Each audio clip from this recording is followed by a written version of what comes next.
The girl stood on the shoulder of the Titan of Bravos, while dawn bled slowly into the sea. Wind screamed past her ears and tugged at the rough homespun tunic that hid the knife at her waist. Far below, the long stone legs of the Titan vanished into foam and shadow. Ship masts bristled like a forest of spears in the harbor, and Bravos woke in layers of sound. Creaking hulls, gull cries, distant hammers, the first voices of fishmongers trying to outshout the wind.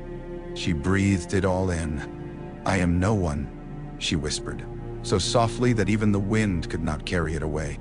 The words were true and not true, like most things the kindly man had ever said. Behind her, the Titan's crown of weathered stone teeth formed a jagged parapet. A figure stood just beyond them, a dark shape half swallowed by shadow. His face was that of a handsome middle-aged man with eyes the color of whetstone.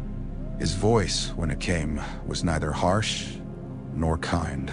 "Tell me who you are," he said. The girl did not turn. She watched a red-sailed cog slide into the straits, watched the way its captain clutched the rail as the Titan's shadow fell across him. "I am no one." "Are you?" the kindly man asked. "No one does not linger here to watch ships from Westeros." A sliver of cold slid under her ribs. She kept her gaze fixed forward. "The ships mean nothing to me. This one does." His hand extended, pale as old bone, holding out a scrap of parchment no larger than her palm. There was a sigil inked there in black and crimson. Three-headed dragon, wings spread wide. A dragon. Targaryen. She knew it from the old tales before she knew it from the letters that had begun arriving in Bravos over the past year. Whispers of dragons hatched, of queens in exile returning with fire, of cities burned and cities spared. "What is that ship?" she asked despite herself. "Who is on it?" "The many-faced god cares little for questions," the kindly man said. "Only for balances, debts and payments, a life promised, a life taken. This ship bears one whose life tips the scales too far. It is your task to bring them level again." She turned then. The parchment crinkled as she took it, flipping it between her fingers. The ink was neat, Bravosi letters marching in a tight hand around the dragon. "Name," she said. The kindly man smiled faintly. "A girl is eager." She frowned. "A girl wishes to serve." "Does she?" He stepped closer. The wind was at his back, carrying the faint smell of incense and old stone from the House of Black and White with him, though the temple lay half a city away. "A girl looks west too often. Her feet walk the canals of Bravos, but her eyes are turned toward Winterfell and King's Landing and the Trident. No one does not look back." She swallowed. Salt stung her tongue. "No one obeys." He considered her. "The name on that paper is not for your tongue. Not yet. It is for your knife. You will follow the ship to the Ragman's harbor. You will watch, and you will listen. When you are certain, you will do what must be done." "Nay." "And if I am wrong?" His eyes were calm, deep gray. "The many-faced god does not fear mistakes, child. All mistakes are paths. Some lead to new debts. Some to new balances." She closed her fingers around the parchment. The dragon seemed to pulse against her skin, as if ink could have a heartbeat. "Go," he said. She climbed down iron rungs set into the Titan's inner wall, boots scraping rust, fingers numbed by the wind. At the base of the colossal statue, a narrow stone gallery opened onto a stair that led down, spiraling through the Titan's belly toward the city below. With each step she took, Arya Stark, because she was Arya still, somewhere beneath the layers of names and faces, felt the world constrict, funneling her towards something she could not yet see. "Every choice is a door," the waif had once told her, when she was still half blind in the darkness of the training hall. "Take enough doors, and you find yourself in a different house entirely." Arya had thought she was leaving her house behind. She did not yet understand that she was walking into all of them at once. She shadowed the red-sailed cog from above, moving along cramped stone alleys and over warped wooden walkways. Bravos was a city of secrets and narrow spaces, and she knew most of them now. Faces peered down from copper roofs and carved wooden balconies as the ship slipped through the lagoon's mist. But none looked for the slight boy in dun-colored wool who kept always one street inland, never letting the ship out of his sight.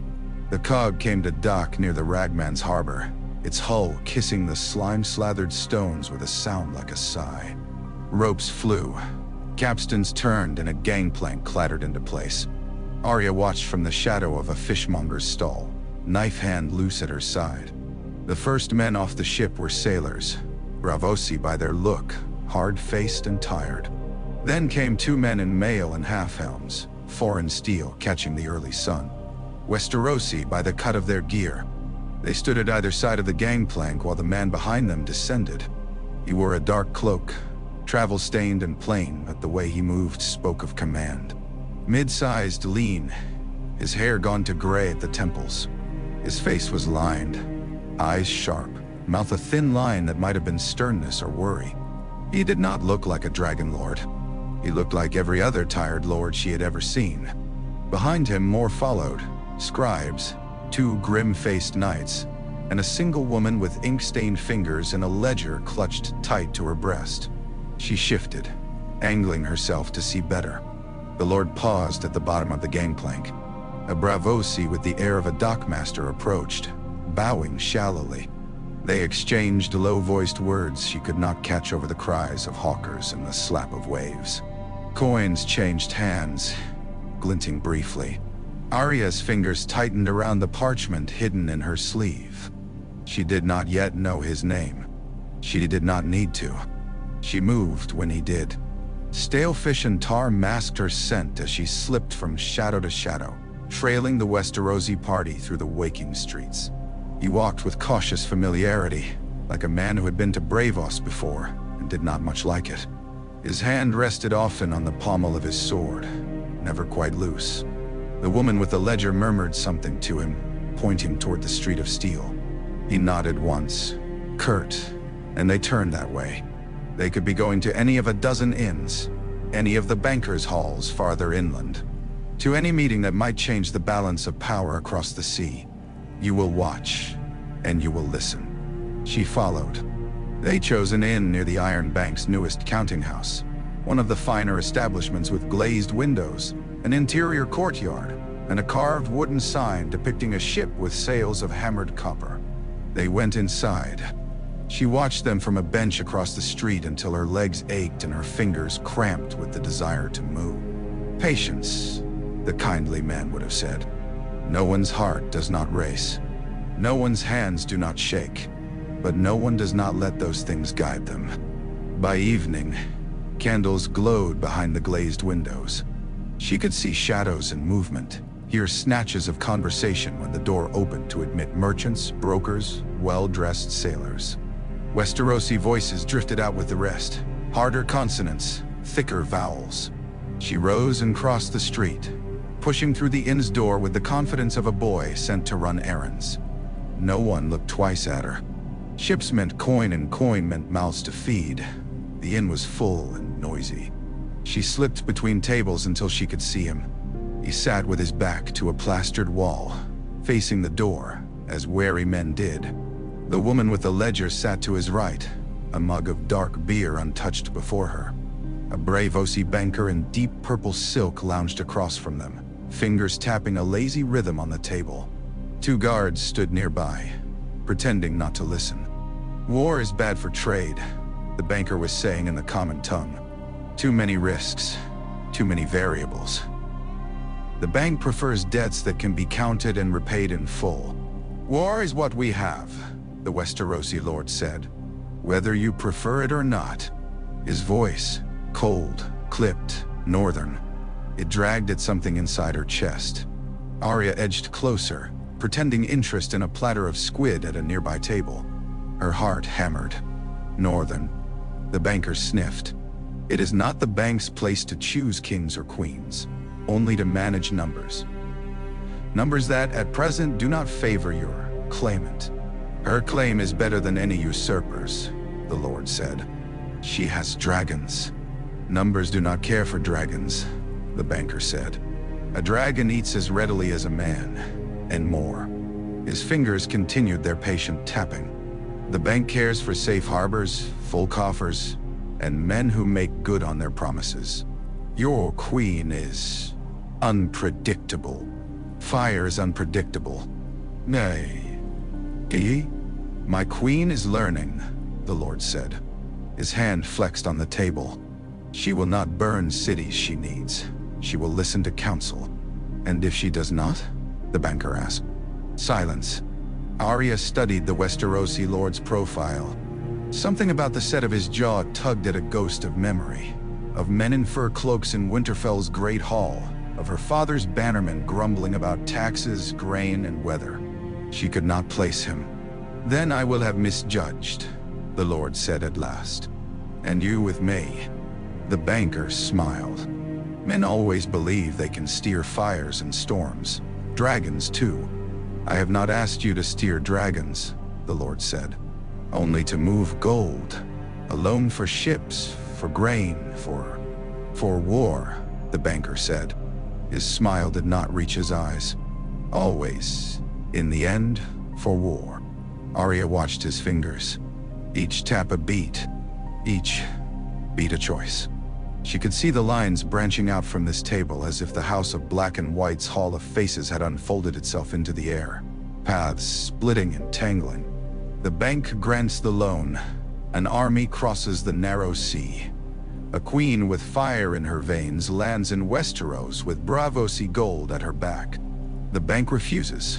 The queen starves, delayed, perhaps forced into compromises that twist her away from whatever destiny the many-faced god has weighed. "You will have your answer," the banker said at last, "when the ledger decides it, not before." He rose, swirled his purple cloak around him, and left. The Westerosi lord sat very still. His beer remained untouched. Arya slipped away. On the dark street outside, she leaned against cool stone and let the noise of the inn wash over her. Somewhere out in the harbor, the red-sailed ship rocked gently against its moorings, tethered by ropes no thicker than her wrist. "A girl is watching," she murmured, though no one was there to hear. The many-faced god did not come to men as a whisper in their ear or a shadow in their dreams. It came in breaths and silences and the spaces between choices. It came where balance is tipped. "Who will you be if he dies?" she asked herself, watching the inn. A dozen faces came to mind. She could be a serving girl with flour on her cheeks and a tray of bread in her hands. She could be a drunk who picked the wrong fight, driving him from the inn at the wrong time. She could be a wharf rat with a stolen purse that made him give chase into a narrow, quiet alley. She could be a knife in the dark. She took the parchment from her sleeve. This time the parchment bore more than the dragon. There were letters beneath, and the neat Bravosi hand of the kindly man, spelling out the Westerosi name as it would be written in the tongue of Bravos. Sir Davos Seaworth. The name meant little to her. She closed her eyes, searching memory. Ships and banners, banners and wine. She remembered Sansa reciting the houses of the realm at table. Remembered Robb murmuring strategies with Master-at-Arms and Maester. "Seaworth," she whispered. "The Onion Knight. A smuggler knight," her father had once called him. Half contempt, half respect. Loyal to Stannis Baratheon, stern and unyielding. The man who had sailed into storms and with onions and salt fish when the castle was starving. A man who had chosen duty over safety. A man the many-faced god had now set before her. She folded the parchment again, slowly, until the ink crackled and creased. The Onion Knight was said to have lost the fingers of his left hand as punishment for his smuggling, at Stannis' decree. But her father had said, so quietly as if to himself, that Davos Seaworth had thought the punishment just. A man like that could have been her father's friend. She pushed the thought away. No one has a father. The inn's door opened. Sir Davos stepped out alone, his shoulders hunching against the chill Bravosi night. Arya's knife was very light in her hand. She followed him into the dark. He moved like a man who had survived too many nights like this already. eyes always seeking out reflections in window panes and puddles, head turning at the scrape of a boot. He did not take the direct route back to his ship. He doubled back twice, paused once to speak to a whore standing in a doorway, then shook his head and walked on. Arya drifted from shadow to shadow. Her feet knew the streets. Her mind walked paths. She imagined it as the kindly man would see it. A ledger, a balance. On one side, Davos Seaworth living. On the other, Davos Seaworth dead. Living, he might persuade the Iron Bank to fund dragons. Dead, he might be replaced by some colder, harder man without scruples or doubts. Which was the greater mercy? Mercy, she thought, tasting the word on the inside of her mouth. Her sister's mercy at the gates of Winterfell, she imagined it, though she had not seen it. Her brother's mercy at the wall. Her own mercy, whispered into the ears of men who had never heard her name. Mercy is a girl's name, the kindly man had said once. And the blade's edge. Both. Nay. Davos turned into a narrower street, one lined with fishermen's huts and the low, dark shapes of storage sheds. Fewer windows here, fewer lamps. A stray dog nosed at a heap of rotting cabbage near a midden pile. The air smelled of salt and old rain. He slowed. "Come out," he said. His voice was calm, but his right hand had already found his sword. Arya stilled. "I've walked these streets before," Davos said to the shadows. "You're quiet, I'll grant you that, but not as quiet as you think." She might have laughed. Once. A man with half his fingers had heard the whisper of her boots on damp cobble. She had been louder than she knew. "You have no coin," she called back, flattening her tone into something sexless, young. "Nothing worth stealing, old man." "You're wrong on both counts," he said. "But if it's coin you're after, we can talk like honest thieves. No sense in dancing about with steel." Honest thieves. The words amused her. "Is that what you are?" "Used to be," Davos said. "Now I'm an honest fool." She stepped out of the shadows at the far end of the street, knife still hidden in her sleeve. He was watching the wrong corner, sword drawn halfway as he turned. His eyes scanned past her, expecting a taller threat. He looked back too late. In 3 strides she was on him, knife flicking toward the gap between his ribs just beneath the left arm. A quick, clean thrust and twist, one of a dozen ways the waif had drilled into her bones until she saw targets on every body she passed. But Davos moved with a smuggler's speed born of panic and necessity. His offhand slammed down, catching her wrist. She felt the jolt of impact up through her shoulder. The knife turned aside, skidding across leather instead of flesh. He shoved her back, sword lifting. "7 hells," he breathed, seeing her clearly for the first time. "You're a child." "No," she said, and lunged again. He blocked clumsily with the flat of his blade, more to ward her off than to kill. He did not want to hurt her. That could be useful. She slid past his guard, pivoted, slashed at the tendons behind his knee. He hissed in pain as his leg buckled. His sword clanged against the cobbles as he fell.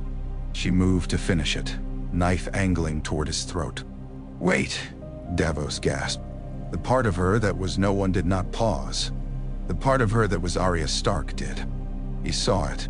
"Please," he said, voice low and urgent. "If you're here for my purse, take it. There's not much, but..." "I'm not here for your purse," she said. "I'm here for you." "Who sent you?" His eyes flicked to the mouth of the alley, searching for more shadows. "The Queen? The bank? Some Lannister who remembers old graces?" "I don't know," she said, which was almost true. "But your name was written. Your face was weighed. Your death was wanted." His breath steamed in the cold air. "What did I do?" He sounded almost offended by the idea. Once, she would have spat his name back at him like an accusation. "You served Stannis. You fought at the Blackwater where my father's killers held court. You are part of all of it." But she was no one, and no one did not care for such things. "Too many lives hang on your choices," she said instead. "The balance demands payment." "Balance?" He managed a harsh, incredulous laugh. Girl, if you kill me now, you'll tip some scale you don't even understand. There are worse men running loose than Davos Seaworth. I've seen what happens when gold flows to the wrong hands. Mandawa. I've seen what happens when gold does nothing, she replied. His gaze sharpened at something in her voice. Perhaps he heard an echo of northern stone in it. Perhaps he had simply amassed a lifetime's habit of watching people's eyes as closely as their hands. Who are you? He asked. She considered lying. She considered saying Mercy, or Cat of the Canals, or any of a dozen names she'd worn like cloaks. But lies were doors, and she meant to choose carefully. No one, she said. Ah. He squeezed his eyes shut for a moment, then opened them with a grimace that might have been a smile. One of those. One of what? Assassins who think they're philosophers, he said. Used to be men hired killers to solve problems, not write sermons. You talk too much, she said. It was true. His words were slow in her. Talking's one thing I've always had, Davos said. Not much else half the time. That and a nose for trouble. Listen to me, girl. If you kill me, the queen I serve will find someone else to go in my place. Maybe a man like me. Maybe a man worse. But the bank will still choose what it chooses. The dragons will still fly or they want. You don't know which way the scale wants to tip. You only know someone gave you a name. Auntie. She thought of the kindly man's words on the Titan. A life tips the scales too far. It is your task to bring them level again. You think your life is worth keeping, she said. No. His eyes were steady. I think it's mine to lay down when I see fit. Not yours because some nameless hand wrote it on a scrap of paper. The knife was steady at his throat. She could feel his pulse against the blade's edge, a fluttering thrum of life. There was sweat at his temples despite the cold. You are smugglers and fools and traitors, she said. You make decisions and never pay the price. Others bleed for you. You eat in warm inns while men starve. It was not him she was speaking to. It was Sansa's betrothed, smirking at the feast. It was Cersei Lannister in her tower of stone and gold. It was the Freys and the Boltons and every man who had raised a sword against her family. Davos' eyes did not flinch. You're right, he said quietly. I've watched good men die for bad kings. I've helped one man burn another's gods and called it justice. I've left my sons on ships that never came back. But I'm trying to lay the right stones now, girl. One at a time. If your god or mine wants me dead, then so be it. But not like this. Not because some banker pushes a ledger across a table. You don't know which way the scale wants to tip. She remembered the hall of faces beneath the house of black and white. The silent, waiting visages. Each one a story that ended at the sip of a cup, the prick of a needle, the fall of a knife. Each one a path that had been closed forever. What paths closed if she killed Davos Seaworth? A queen might never hear the only voice willing to tell her no go. A king might never learn a different way than his father's. A child on some nameless shore might never see a ship because this man was not there to pull her aboard. She could not see all those doors, but she could feel the weight of them. What would you do? She asked him, surprising herself. If I let you live? He blinked. Tell my queen the truth. As best I can. Tell her that men with purses as deep as the Iron Bank always expect something in return, and she'd best choose carefully which debts she takes on. Tell her to remember the small folk when she thinks of war. No, that'd be me. And if she doesn't listen? Arya asked. Davos' mouth twisted. Then you can come for me again, or her. If your god or your conscience thinks it right. She studied him in the thin starlight. The scarred hand holding his knee. The missing fingers. The eyes that had looked at her knife and seen choices, not just death. Get up, she said. He did, slowly, grunting. He did not reach for his sword. You're not killing me, he said. It was not quite a question. Not tonight, she said. Go back to your ship, Onion Knight. His head snapped up at that. You know my name. Names are easy, she said. Knowing which lives matter, that's harder. He looked at her for a long moment. Then he nodded once, in a gesture that felt oddly like respect, and turned away. She watched him go, the limp in his walk as plain as his breath in the cold. When he had vanished down the street, she stood alone beneath the pale slice of moon until her fingers went numb around the knife's hilt. Then she turned and walked back toward the house of black and white, to tell the kindly man that for the first time in her service to the many-faced god, she had chosen to leave a name alive. She did not yet know that this choice would open a door that never would have existed otherwise, or that she had just stepped onto the first of the many paths that would make her the silent hand on the throat of history. "You were to kill him," the kindly man said, when she knelt before him on the cold stone floor.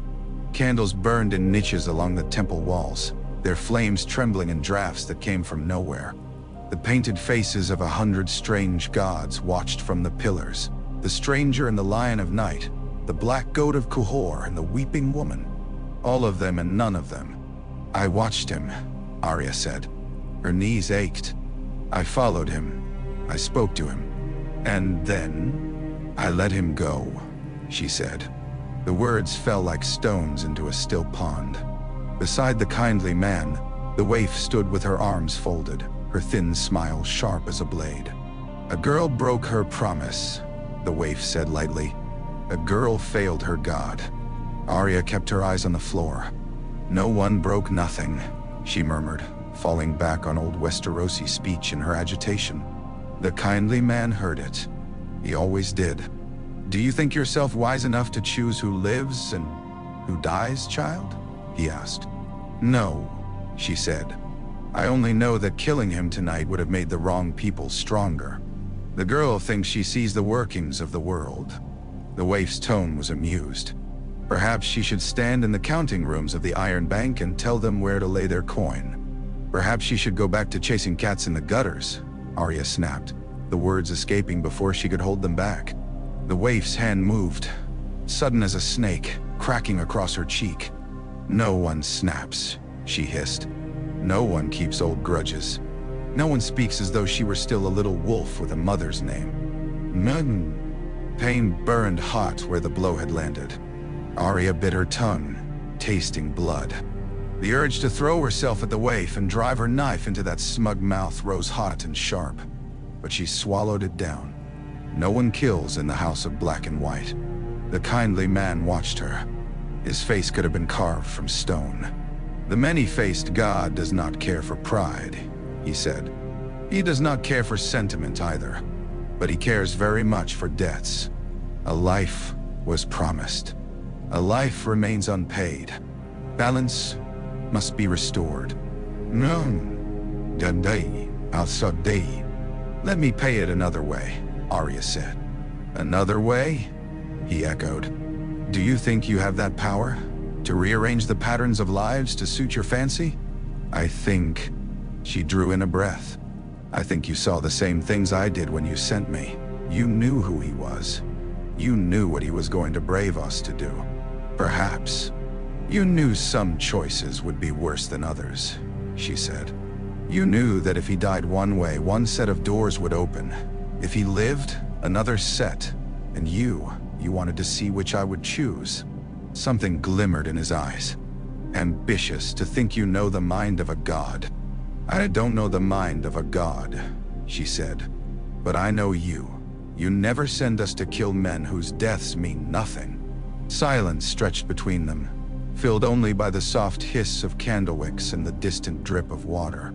"At the Titan," Arya pressed on, "you said that all mistakes are paths. Some lead to new debts, some to new balances. If I was wrong, then I've created a new debt. Let me pay it. Another name, another path." The waif snorted. Listen to her. She thinks herself some great player in a game she cannot even see. "None to you." The kindly man raised his hand, silencing her. "There are many games," he said. "Many boards, many hands." He studied Arya for a long, long moment. "Tell me, girl, if you could see all the doors your choices opened, would you walk through them? All of them? Even the ones that led to your own destruction?" She thought of the Hall of Faces, each one a door that had closed forever. She thought of Davos Seaworth's eyes in the dark, pleading not for his life, but for the right to use it. "Yes," she said. His smile was slow and small. "Then you will learn what it is to be truly no one," he said. "And also what it is to be more than one." He rose, his robe whispering against the stone like the shifting of 1,000 leaves. "You have created a branch where there was none," he said. "So you will walk its length, and all the ones that follow. You will be eyes and ears, voice and silence. You will kill when balance demands it, and you will stay your hand when a heavier hand presses upon the other side of the scale." Her heart beat hard beneath the rough cloth of her tunic. "You mean—" "I mean," the kindly man said, "that you will not merely carry out the will of those who come to us with names to buy. You will carry out the will of the God whose hall this is. You will walk the paths that others cannot, and see the choices they never dreamed they had." The waif's gaze had gone flat and cold. "You would trust her with such things?" she said. "The girl who cannot even let go of a smuggler knight." The kindly man did not look at her. "Trust is a mortal word," he said. "The God does not trust. He uses, as will we." He fixed Arya with that calm, weighing gaze. "From this night forward, you will not simply kill names purchased with coin," he said. "You will kill history, or spare it." The first face she wore as the god's new instrument was the face of a dead girl from the docks. She had drowned in the canal 3 nights past, her tiny lungs filled with black water and rot, her skin puffed and pale. Her father, a fishmonger, had brought her to the temple wrapped in a salt-stiffened blanket, tears cutting clean tracks through the grime on his cheeks. "Please," he had whispered. She coughed all night, could not breathe. "I have no coin." "But they say you give the gift." Make it quick." "No, God." They had bathed the girl's body and given her the water from the black pool, though her eyes no longer saw. They had peeled her face away later, in the quiet below, as they peeled all faces away. Arya had watched, her own features calm, her stomach no longer twisting at the old horror of it. The girl had been 10, not much younger than Arya had been when she first fled King's Landing. "Wear her," the kindly man said, when the face had cured in the hall. Arya pressed it to her own, felt it cling and settle, reshaping bone and muscle. When she opened her eyes again, the temple seemed taller. Her hands were smaller. The air smelled different, stronger. Every scent, a raw wound. "Where do I go?" she asked, hearing the girl's rough dockside accent on her tongue.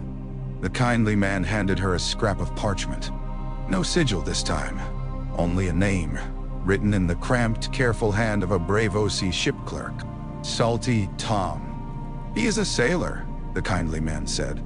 "He dies in 2 days' time in a tavern brawl over dice and wine. A knife in the kidney. Slow, messy, senseless. But he was meant to drown here in this city, 10 years hence, saving 2 children from the same black water that took their sister. Their survival would have set other things in motion. Me, one day Arya frowned. "How can you know what he was meant to do? How can you know that he is not?" The kindly man countered gently. "The many-faced God is not only death, child. He is the form that endings take, the timing of them. Sometimes they come too early, sometimes too late. Sometimes they are stolen entirely."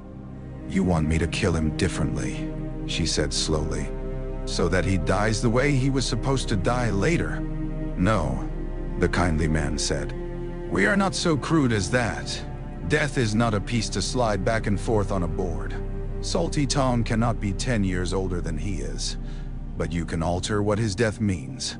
She thought of Davos Seaworth in the alley. "You want me to save him?" "For now," the kindly man said. "Later, his path will cross another's, many others. And when it does, you will be there." She did not yet understand, but she put on the dead girl's face and went down to the docks. She found Salty Tom in a tavern called the Broken Oar, his head tipped back as he poured cheap wine down his throat. He was large and broad-shouldered, with arms rope-thick from years at sea. His laugh shook the rafters. The men around him laughed too, dark-haired Bravosi and pale-skinned Summer Islanders, a motley crew. He rolled dice with dangerous men. He drank too much. He boasted. He lost and won with equal cheer. She watched. She listened. Near midnight, a stranger with a scar like a river down his cheek slipped into the tavern. His hand never strayed far from the knife at his belt. He watched the dice game, watched Tom's pile of coins grow. The scarred man's eyes narrowed. Arya saw the path then, traced it as clearly as if the stranger had already walked it. A spilled drink, an insult, a flash of steel. Tom's great body slumped to the floor, the laughter around him turning to shouts and curses. A meaningless death, except to the two children who would drown 10 years hence because there was no one there to pull them out. She could let it happen, or she could move. She chose. She became a clumsy dock girl, tripping and spilling her tray at just the right moment, soaking Scar Cheek's front in sticky wine. His anger turned to her instead of to Tom. Another sailor shoved him. A blow meant for one man went astray, cracking against the skull of another. The tavern erupted into a brawl too wild for any targeted murder. In the chaos, she tugged at Tom's sleeve. "Come," she urged, pitching her voice high and urgent. "Your wife sent me. Your little ones are sick." Tom stared at her, wine-glazed and bewildered. "Sick. Very sick," she said. "She said to fetch you. Now." "None." He lumbered after her, still muttering, as chairs broke and men shouted behind them. The scarred stranger's knife found someone else's kidney that night. The black and white god was not denied his death. He simply took it from another pocket. On the street, Tom blinked blearily down at her. "Where is she then? My Jana?" "Home," Arya said, pointing toward the warren of alleys where dockside families crammed 3 to a room. "Near the 3rd pier." He squinted. "Do I know you, little fish?" "You will," she said softly. He frowned. "Why?" "Nothing," she said quickly, covering. "Your wife is waiting." He lumbered away, humming under his breath. She watched him go. "That is one path altered," the kindly man said later, when she returned the dead girl's face to its niche. "One door moved 2 steps to the left instead of the right. And the man who died instead," Arya said. "What about his path?" "His thread was frayed in many places already," the kindly man said. "He would have died by knife within the year, and killed 3 besides in that time. A small change. A trade the god can accept. A trade you can accept," she said. He tilted his head. "You see the difference then?" "I see that you make choices like any other man," she said. "You say it is the god's will, but you decide which debts to pay. Do I?" His smile was thin. "Or do you, little wolf?" She did not answer, because even then she was beginning to understand. Choice was a contagion. One act of defiance could infect 1,000 others, down through years and across seas. The god had not punished her for sparing Davos Seaworth. He had promoted her. He would let her open every door she could find. And through each one, she would walk a different life. Years folded around her like cloaks. She was a dock girl and a seamstress, a washerwoman and a scribe. In Bravos, she moved like water through the city's veins, unseen except by those who were meant to see her. She carried messages, nudged arguments, spilled ink in just the right ledger to delay a shipment or hurry another. Sometimes she killed. A merchant whose greed would have funded a slaughter in the disputed lands. A slaver whose cruelty would have sparked a rebellion too soon, too sloppy, leaving cities broken and ripe for worse men to seize. A petty lord from the north who meant to sell information about Jon Snow's parentage to the highest bidder long before the world was ready to bear that truth. When she slit that man's throat, wearing the face of a tavern whore he trusted, she felt something shift. deep and far away, like ice cracking on a winter river. "Every secret wants a time," the kindly man said when she returned with blood on her hands. "Too early, and it shatters the vessel that holds it. Too late, and it rots inside." "And in between?" she asked. "In between," he said, "there is you." She did not stay in Braavos. The first time the gods sent her west, she sailed not as Arya Stark of Winterfell, but as an orphan boy named Tam. She slept in a hammock slung too low above bilges that stank of tar and piss. She swabbed decks, coiled ropes, listened to sailors talk of dragons and dead kings and a wall of ice that had cracked like a bone. She watched, and she waited. The ship made landfall first at Old Town, where the high tower pierced the sky like a spear of pale stone. From her hiding place between crates, she saw maesters in their gray robes moving among the docks, saw the way they watched every incoming vessel with a guarded, hungry alertness. There were names here too. Maester Curden, whose research into wildfire would one day ignite half a city if left unchecked. Apprentice Rowan, who would discover something hidden in dusty Valyrian scrolls and die with it in his throat if no one nudged him toward a different path. Arya spent 3 months as a scullion in the kitchens of the Citadel, her face that of a plump, forgettable girl with a gap between her teeth. She scrubbed pots blackened by stew and smoke. She listened to maesters mutter about ravens, reports, and the strange movements of dead things beyond the wall. She accidentally knocked over an ink pot onto Curden's notes, blurring the formula that would have made wildfire burn hotter and longer than ever before. She watched him weep with fury over the ruined parchment, then turn, slowly, grudgingly, toward work on better crop yields instead.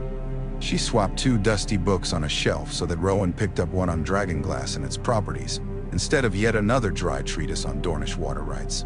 She watched his expression change as he read, fascination sharpening into fear, then resolve.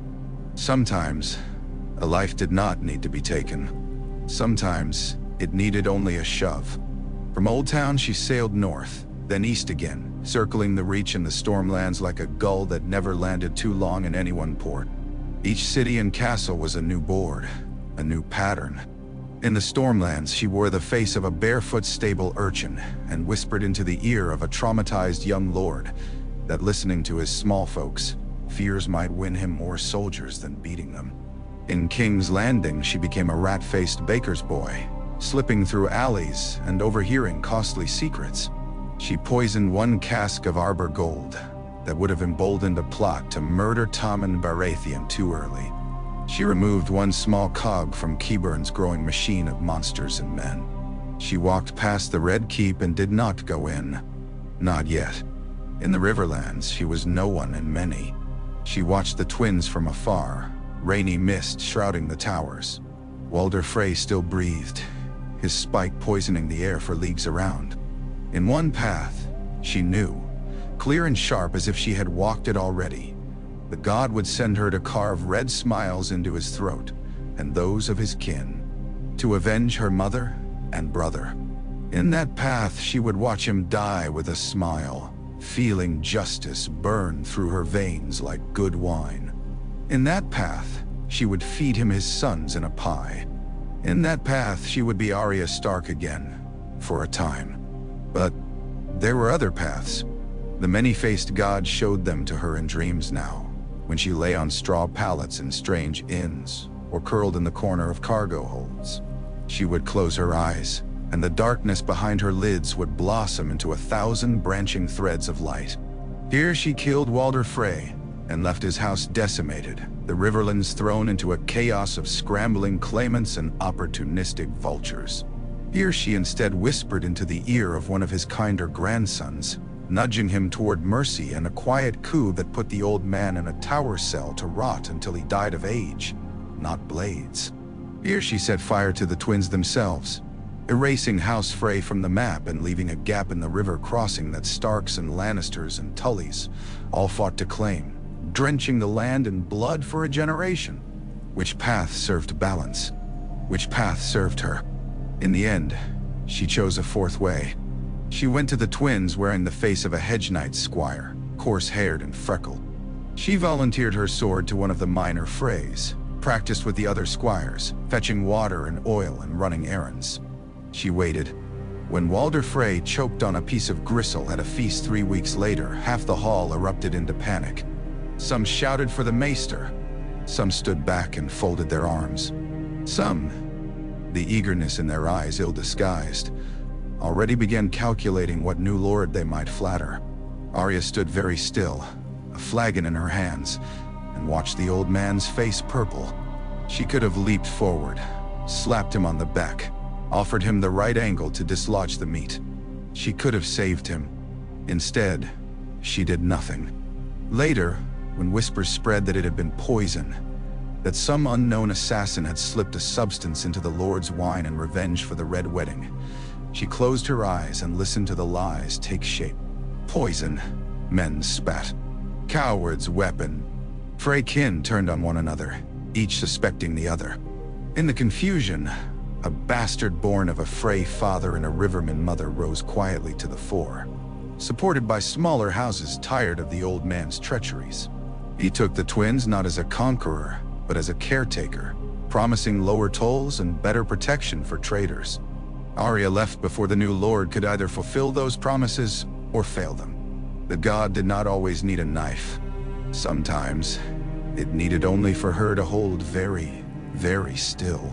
When whispers of dragons became more than whispers, when word came that Daenerys Stormborn had taken Meereen and crucified masters and spoken of sailing west, Arya was on a ship bound for Pentos. The kindly man's orders had been simple. "You will go where the dragons go," he had said. "You will watch. You will weigh. You will kill if you must. Fire is the oldest face of the god, but also the wildest. It must be guided or quenched, lest it consume more than its due." "What am I to her?" Arya had asked. "Some gull on a rooftop? What difference can a knife make to dragons?" "Now, dragons burn what they are told to burn," the kindly man said. "And sometimes, who whispers in a dragon's ear matters as much as who rides its back." In Pentos, she wore the face of a Pentoshi serving girl with clever eyes and a ready smile. She slipped easy among the slave traders and magisters, listening to their fear as they spoke of this foreign queen who freed slaves with one hand and fed them to her dragons with the other when they displeased her. She watched as Varys returned from whatever hole he had crawled through in the wake of King's Landing's fall, whispering of a better king. She watched Tyrion Lannister arrive in chains and wine stains, a man whose wit had not yet drowned entirely in self-loathing. She listened to them plot. In another path, one she saw in dreamlike flashes, she stepped from shadow into Daenerys' presence as the queen stood on the prow of her flagship, wind whipping silver hair around her face. She could feel the heat of dragon breath at her back, see the suspicion and aching hope in Daenerys' violet eyes as Arya offered her services. "I can be your knife in the dark," she would say. "Your hand in every city you cannot see. Your witness in every campfire circle and courtroom. Let me go before you. Let me clear the way." In that path, Daenerys accepted. In that path, Arya saw kings fall like wheat before harvesters long before the dragons ever crossed the sea. She also saw, in that path, cities burn that would not have burned otherwise. Because a knife that has tasted too much blood grows restless. Because whispers from the dark can feed paranoia as easily as they feed mercy. In yet another path, she stood in Tyrion's chambers as he stared into a cup of wine gone flat, and told him the truth of his sister's nature, of Varys' secrets, of who Jon Snow really was. In that path, Tyrion became the fulcrum on which the entire realm turned, bending Daenerys toward compromise or pushing her past the brink. She could not walk all paths. Even as she saw them branch and twist, she understood that choosing one meant closing 100 others. That was the cruel paradox of the power the god had given her. Knowledge did not free her. It trapped her in the awareness of what she was abandoning. She chose slowly, painfully, sometimes with nothing but instinct to guide her. In the end, she did not reveal herself to Daenerys. Not then. Instead, She saved one slave girl from being trampled in a crowd when the queen's freedmen surged too wildly toward a ship bearing food. The girl grew up to be a translator of uncommon skill, bridging the gap between Westerosi lords and Essosi captains when the time came to negotiate passage and peace. A small thing, a pebble in a river. The current changed. In the north, winter came. She returned to Westeros with snow on the rigging and the wind like knives. White Harbor loomed out of the fog, its towers rimed in ice, wolf and merman banners snapping stiffly. Men spoke of the Night King and his dead, of blue eyes in the dark, of ravens that came with news too late or too strange to believe. She slipped into the crowds, wearing the face of a thin, sharp-featured northern girl whose entire village had perished in the long night's first onslaught. No one looked twice at another orphan in ragged fur. At the harbor, she saw ships she recognized from other lives. Stark vessels heavy with grain, Lysine galleys newly hired with Braavosi gold, a battered black ship whose captain had once wept over a girl who drowned in a canal. Salty Tom grinned at the snow, his beard frosted white. He helped a pair of small boys carry their bundles up the gangplank, lifting them when they stumbled. One at a time, he told them kindly. Else you'll break your backs and no dragon or lord will thank you. Arya watched him work for a moment, feeling a strange satisfaction settle in her chest. One path had led here. 10 years had spun out from that night in the broken oar, threads weaving in and out of other lives. The boys he saved today would fight at the Battle of Winterfell. One would die. One would live to raise daughters who thought dragons no more than story. From White Harbor, she traveled upriver, and then overland, joining the endless flow of people seeking refuge behind Winterfell's ancient walls. She walked through familiar gates under unfamiliar skies. The castle had changed. New timbers, new scars, new faces. The God's Wood smelled the same. She did not let herself weep when she saw the weirwood's red leaves. She had shed tears for Winterfell in too many dreams already. Her brother stood in the courtyard, speaking to a cluster of wildlings with a tired patience that reminded her painfully of their father. Jon Snow had grown older and harder. The lines beside his mouth were deeper, his eyes darker.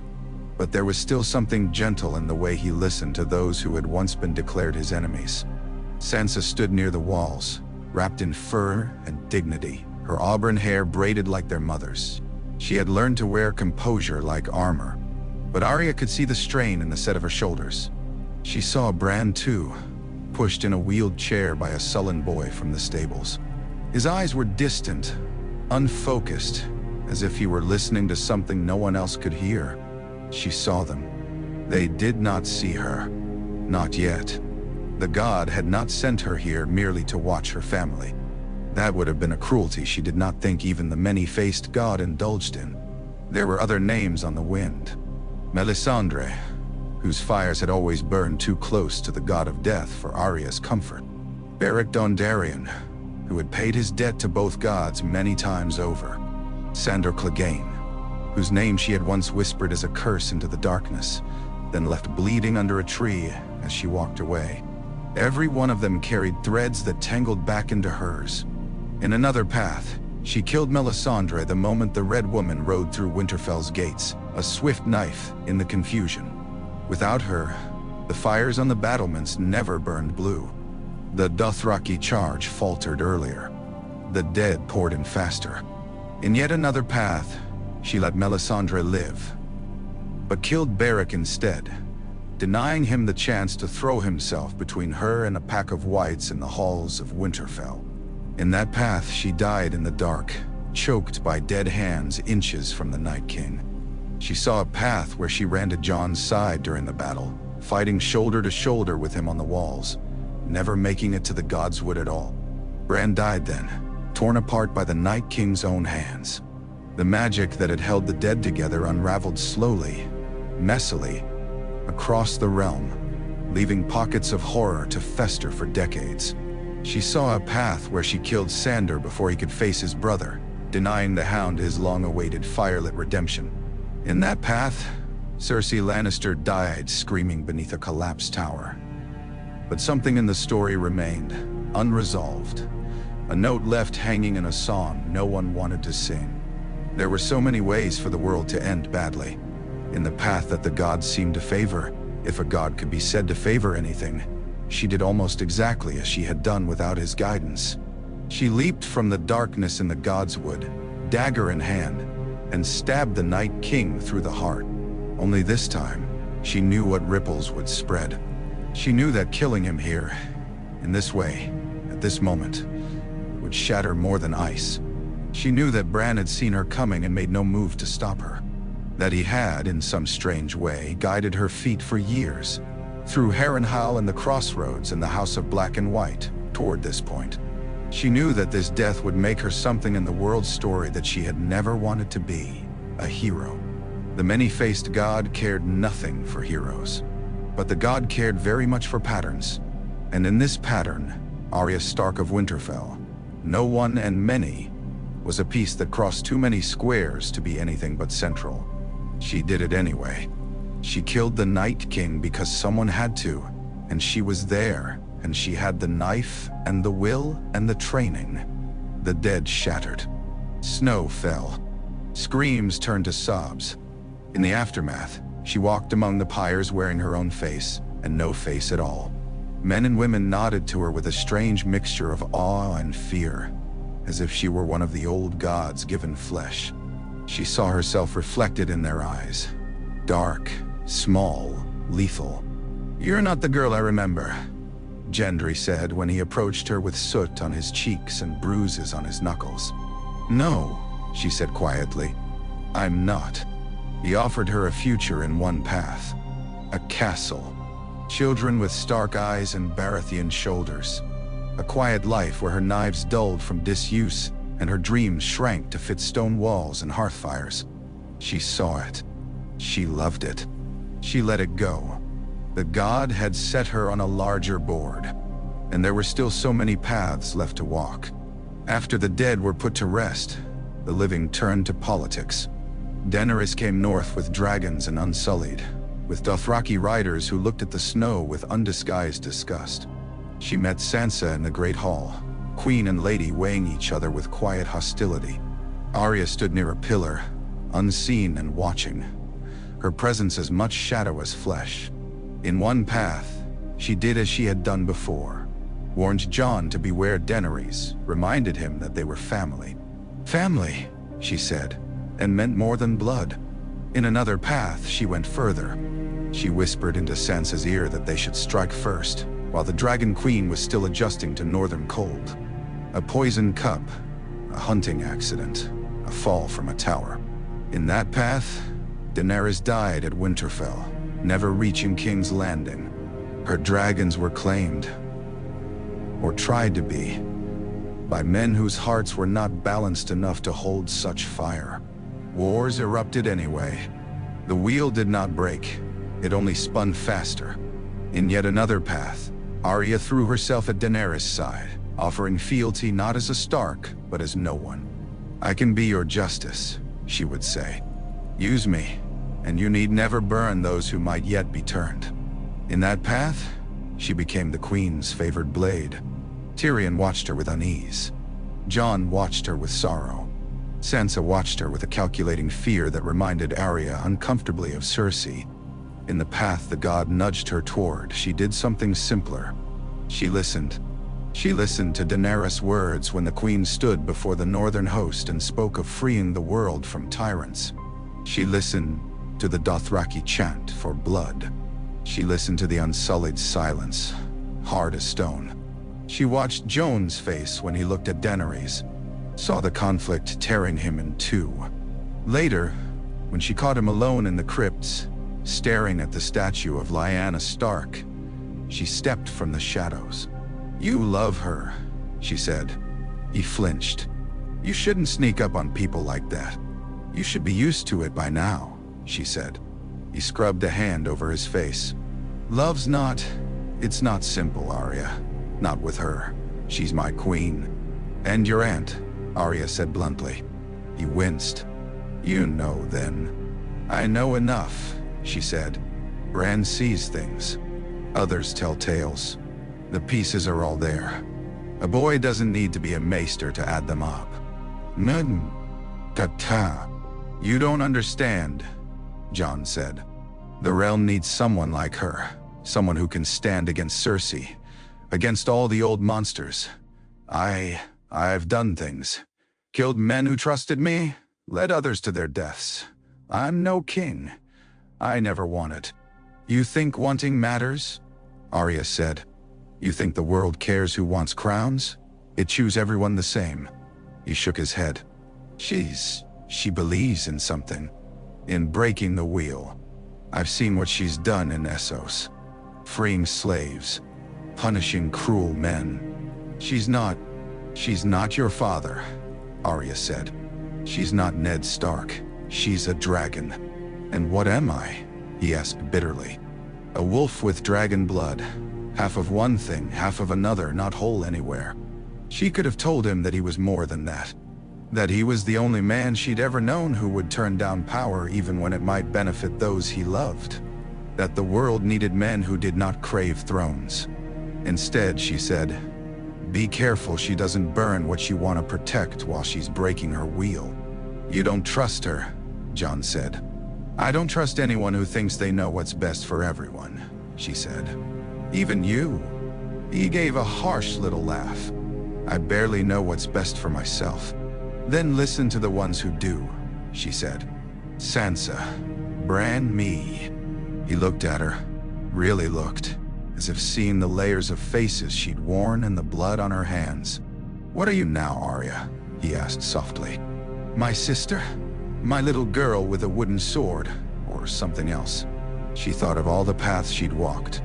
The girl in Bravos who had spared a smuggler. The dock scribe who had ruined a formula. The hedge squire who had watched a man choke and done nothing. I'm the one who will make sure you're still breathing at the end of this, she said. If you listen. He smiled despite himself. And if I don't, then I'll visit you in the Hall of Faces, she said lightly. And tell you I told you so. He laughed then, for real, and some of the tension left his shoulders. In that moment, something in the pattern shifted. She felt it. Later, in King's Landing, when Daenerys' dragon set the city aflame despite the bells, despite the surrender, Arya watched the fire from a vantage point no one else had. She stood in a narrow lane off the Street of Flower, pressed against a wall while ash fell around her like dark snow. People screamed and ran, trampled each other, burned. Stone crumbled. Timber exploded. The dragon's roar was a constant, overpowering sound, drowning out rational thought. In one path, she charged blindly toward the Red Keep, still thinking she might find Cersei and kill her herself. In that path, she nearly died under falling rubble, saved only by the sacrifice of a nameless woman and her child. In another path, she found no way through, trapped in a maze of fire and bodies. She came out of it half mad, with burns that scarred her for life, hatred for dragons burning just as deeply. In yet another path, one she had not seen until the god showed it to her in a flicker, she did something else. She found a courtyard filled with terrified small folk, all of them milling like cattle, unable to decide which way to flee. One narrow alley offered a way out toward the river, clogged with crates that could be moved by nimble hands. She became a leader. Here, she shouted, grabbing the arm of a ragged baker and shoving him toward the alley. Move those boxes, clear a path. He stared at her, wild-eyed, until she slapped him. Move, she snapped. Unless you want to burn. He moved. Others followed. She organized them with a soldier's bark. Get the children through first, then the old, then the strong. Hold hands. Don't run. Don't stop. She led them, weaving through the streets, always keeping one ear tuned to the dragon overhead. One eye on the wind, on where embers fell thickest. Her body became a map. Her mind became a shield. She saved perhaps 60 people that day. 60 lives among tens of thousands who died. It was nothing. It was everything. Among those 60 were a little girl who would grow up to serve on a council that decided the fate of kings. A boy who would one day pull Bran Stark's chair up to a table where lords argued about grain and justice. an old woman who would tell stories to her grandchildren about the day a small dark-haired girl with a wolf's eyes had led them through fire. They told and retold the tale in the years after. In some of those tellings, Arya was a ghost. In some, she was a nameless soldier. In some, she was a goddess. In all, she was the silent hand that redirected their lives. When Jon killed Daenerys in the throne room, Arya was not there. In one path, she would have been. She would have stood in the shadows as Jon approached the queen, seen the moment of decision in his eyes, the tremor in his hand on the knife hilt. She could have stopped him. She could have killed Daenerys herself instead, sparing him the guilt. In that path, Jon became king. She saw how that ended, slowly, with bitterness and compromise. His honor twisted into knots by necessity. The small folk whispering that he had killed his queen to seize her throne, no matter how often he denied it. In the path she chose, she stood on the deck of a ship anchored in Blackwater Bay, watching smoke rise over King's Landing like the ghost of a dragon. When word came of Daenerys' death, carried on hushed, incredulous voices, she closed her eyes. The board reshaped itself in her mind. Pieces fell. Others took their place. "Will you go to him?" the captain asked her, seeing the way her knuckles whitened on the rail. "No," she said. She would not try to change this. Not this time. Jon had made his choice. He had laid his stone. The god would take its due. Instead, she went to meet the men who would choose a new king. She walked into the dragon pit wearing no one's face but her own. Every lord and lady there watched her, though they pretended not to. Sansa's eyes were cool and considering. Bran's were distant. Gendry's flicked to hers with startled warmth. Tyrion Lannister, gaunt and exhausted, met her gaze only briefly before looking away. In some paths, she spoke up when he proposed Bran as king. She pointed out that a boy who could see through time might not make a stable ruler, that a man who already knew the ending of every story might grow careless with the middle. In those paths, someone else became king. Sansa, or Gendry, or some compromise chosen by committee. The realm lurched along under their rule, sometimes better, sometimes worse. In the path she chose, she said nothing. She let the pieces fall as the god nudged them. Later, when Sansa told her she meant to rule the North as an independent queen, Arya kissed her forehead and whispered, "Good." When Bran told her she could go wherever she wished, that the realm no longer knew what to do with a wolf who had lived so many lives, she smiled. "I know what to do with me," she said. "I'll see what's west of Westeros." In one path, she did exactly that. Sailed west and found strange shores, new peoples, a life far from the games of thrones and gods. She died old and content in that path. Her knives hung above a hearth she never thought she'd possess. In another path, she never set foot on that ship. She returned to Braavos instead, trading salt wind for incense and stone. She walked directly into the House of Black and White, laid down her faceless knives on the altar, and took up a different role. Teacher. She trained new girls and boys to be no one. In yet another path, she became a whisper in the halls of power. A shadow that flitted from small council chamber to pirate cove to Dothraki tent. She shaped treaty clauses with a dropped phrase. She toppled petty tyrants and border keeps with a misdirected letter. She steered. The truth was that she walked all of them. Because for Arya Stark, the gift the god had given her was not simply death. It was possibility. Each time she made a choice, she felt the others bloom around her like ghost flowers. She felt their scents, their textures, the weight of the lives she was not living. Sometimes, when she slept, she dreamed them in long, winding streams. 40 years as a sailor on a single ship. 10 years as an assassin for a queen. 5 years as a mother in a small stone house in the north. She woke from those dreams with her heart pounding and her hands empty. She was no one. She was everyone she could have been. She was the silent hand on history's throat, and its shoulder both, sometimes squeezing, sometimes steadying. Once, many years after the Dragon Queen's fall, Arya returned to Winterfell. She'd worn many faces since she left. The weather-toughened mask of a Dornish caravan guard, the lined, sun-battered visage of a Volantine spice trader, the smooth anonymity of a King's Landing septa. She'd saved a dozen lives and ended twice as many.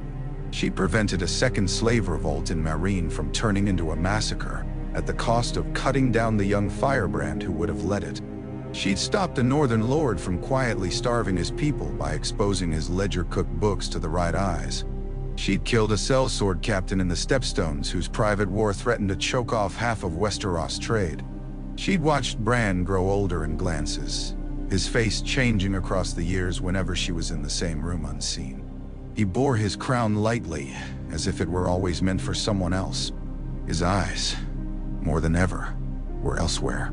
She found Sansa on the walls of Winterfell, staring out at snowfields under hesitant pale sunlight. The Queen of the North's hair had silvered at the temples, but her back was straight. Her cloak, lined with white fur, stirred in the wind. "You're late," Sansa said without turning. Arya smirked. "You're getting slow. I barely made any noise at all." "You never do," Sansa said. She turned then, and for a moment, Arya saw the girl her sister had once been in the curve of her mouth. "But the Raven said you'd be arriving today." "He always did like his birds," Arya said. She studied Sansa's face. "You look tired." "I am tired," Sansa said. "The North is big. Men are stubborn. Winter comes, and then it goes. And each year there's another crop of lords who think they can squeeze their small folk a little harder." She shrugged one shoulder. "It is what I wanted, or what I chose." "You've done well," Arya said. "Have I?" Sansa asked quietly. "Sometimes I lie awake and wonder how many people died because of the choices I made. Sending soldiers here instead of there. Refusing some offer, accepting another. How many children go to bed hungry in some village I've never heard of because I raised taxes in a hard year?" "No. Less than if you hadn't thought about it at all," Arya said. "Less than if you'd let some man rule you like a puppet." Sansa huffed. "That doesn't make them any less hungry." Arya leaned on the battlements beside her. The Godswood's red leaves shivered in the distance. Small figures moved in the yard below, sparring, hauling wood, laughing. "Do you ever regret it?" Sansa asked after a moment. "Leaving. Going. Wherever you go." "No. Kati." "Sometimes," Arya said. "In some paths." Sansa looked at her sidelong. "You talk stranger than you used to." "I've seen strange things," Arya said. "Stranger than dragons?" "Quieter," Arya said. "But, yes." Sansa's fingers tightened on the stone. "Bran told me a little," she said. "About what you do, what you are. He said you nudge things." "That's one word for it," Arya said. Sansa shivered. "Sometimes I think about all the ways things could have gone. If Father had refused to go south. If Mother hadn't gone to King's Landing. If Robb had listened to..." She broke off, swallowing. "If Bran had never climbed that tower. If I'd stayed in my room like a lady and let them take you south alone," Arya said. "If you hadn't killed the Night King," Sansa said. "If Jon hadn't killed Daenerys. If... Arya echoed. "There are a lot of ifs." Sansa studied her. "Do you know them?" she asked. "All the ifs? All the ways?" "Not all," Arya said. "More than I want, sometimes." "Is there a path where we were just... a family?" Sansa asked. Her voice was very small. "Where Father kept his head. Where we grew up in Winterfell and married who we liked and never even heard the words White Walkers." Arya closed her eyes. She saw it immediately. A dozen variations. Ned Stark refusing Robert's summons. Catelyn convincing him to send someone else. Tywin Lannister dying of sickness before he could orchestrate anything. The Targaryens never falling at all. In those paths, winter was still hard. Men still killed each other in tavern brawls and border disputes. But dragons never came. Walkers never marched. The world did not nearly end. In some, she said. Sansa's breath hitched. Are they better? Arya opened her eyes.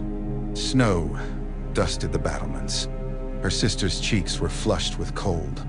In some ways, Arya said. In others, we just hurt each other in smaller rooms. Sansa laughed then harshly. That sounds about right. They stood in silence for a while. Do you ever wish you'd walked another path? Sansa asked at last. One where you weren't whatever you are now. Sometimes, Arya said honestly. Sometimes I dream about a little house somewhere with a red door and a tree outside, and I bake bread and own one good knife I only use for cutting apples. Sometimes I dream about dying in Bravos as a nameless girl no one ever writes about. Sometimes I dream about never leaving Winterfell at all. Me. And yet you're here, Sansa said. On a wall, talking like a riddle. Arya smiled faintly. Well, all roads lead back to Winterfell in the end. Sansa stared out at the snow. I'm glad you're on this one, she said softly. Arya felt something ease inside her, some knot that had been there since the day she watched her father die. Me too, she said. Later that night, she went to the Godswood. Bran was there, as she knew he would be. Beneath the weirwood's bloody leaves, his hair had gone almost entirely white, though he was not yet old. His eyes were the same, deep and distant, full of streams only he could see. You've walked far, he said when she approached. So have you, she replied. In different ways, he said. But yes, they sat together in the snow. You saw everything, she said. It was not a question. Not everything, he said. Many things. Enough to know that no one ever truly sees everything. Not even the trees. Nay. And so. Did you know, she asked slowly, when you sent me to the House of Black and White? I didn't send you there, he said. You nudged, she said. You showed me things in dreams. Wolves and doors and faces. He tilted his head. And you think you wouldn't have gone without my nudges? I think, she exhaled. I think it doesn't matter. I went. I became what I am. And you became what you are. And between us, we've twisted the world into shapes it was never meant to take. How do you know what it was meant to be? Bran asked gently. She stared at him. Because you see all the paths. I see many, he corrected. I told you, not all. And even if I did, who's to say which is true, which is right? You're the king, she said.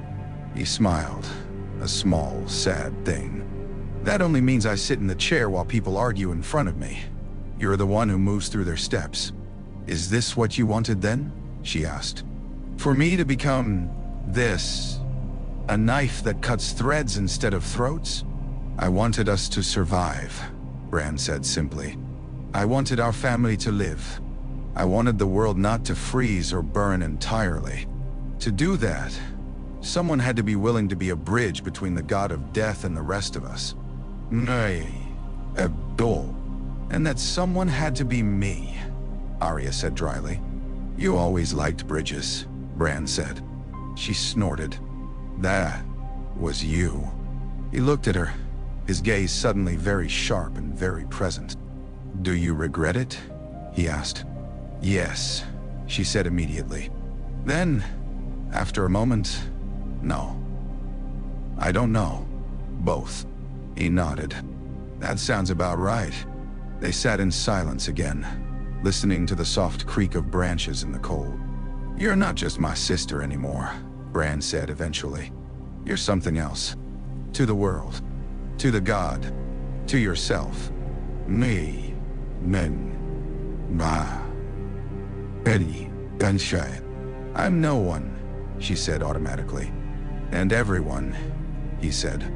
You walk all the possible faces, all the possible paths. You're, what did the old tales call them? Not quite gods, not heroes, the hands behind the tapestry. She grimaced. That sounds like something old Nan made up to scare children. Maybe she was wiser than we thought, he said. Don't tell her that, Arya murmured. Her ghost will get smug. He laughed softly. Arya, he said then, more serious. You know you don't have to keep doing this. She frowned. Doing what? Carrying the weight of every choice, he said. Walking every road in your head before you take one step. Trying to be the hand that turns history away from every cliff. You could stop. Live one life. Let the rest go. She looked at him. Can you? She asked. He looked away. There are people who will always hold too much in their heads, she said. You. Me. Maybe Tyrion in his way. Maybe Sansa. We see too much of the pattern to pretend we're just threads. I didn't choose this, Bran said. Neither did I, she said. But I choose what I do with it. And what do you choose? He asked, voice very quiet. Arya looked up at the weirwood's red, weeping eyes. She thought of the House of Black and White's black pool, the faces in its hall. She thought of Davos Seaworth's pulse under her knife. Salty Tom's rough hands pulling children from black water. Sansa's tired smile on the walls. Jon's haunted eyes in the crypts. Daenerys' shadow on ash. She thought of all the paths she could still walk. I choose, she said slowly, to keep the worst endings from happening. When I can, to make sure the world doesn't freeze or burn all the way through. To give people more chances to make their own choices, even if they use them badly. But you can't save everyone, Bran said. I know, she said. I'm not trying to. I'm only tilting the board sometimes, towards something that feels less terrible. He nodded. That's more than most. It's not enough, she said.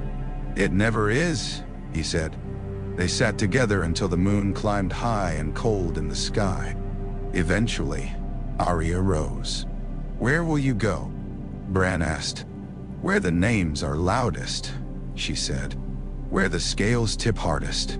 Where there's a boy about to become a tyrant because no one ever told him no, or a girl about to die in a tavern for no reason at all. Many. And after that, she smiled. West, she said. Always west. As she walked away, snow creaking under her boots, she felt the gods gaze on her. Not as a presence, not as a voice, but as the weight of all the doors she had opened and closed. Every face she had worn whispered in her blood. Every path she had not taken tugged at the edge of her awareness, like a tide. She did not know if she was doing the right thing. She only knew she was still moving. And somewhere, far away in a Braavosi temple, a new candidate knelt before a kindly-faced man and asked to give up her name. The god would need another knife someday, but there would only ever be one Arya Stark, the girl who became no one and everyone. The silent hand who redirected history, not by sitting a throne, but by standing in the shadows where choices were made and lives were weighed. She stepped onto the ship waiting at the White Harbor docks, the boards creaking familiarly under her feet. The captain nodded to her, taking in the travel-stained cloak, the old sword at her hip, the eyes that seemed to look through him. Where to, my lady? He asked. She almost laughed at the title. Anywhere, she said. Everywhere. He frowned, scratching at his beard. That's not how sailing works.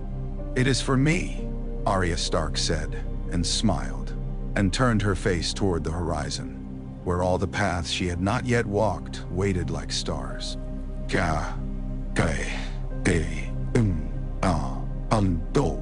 The sea smelled different once the land fell away.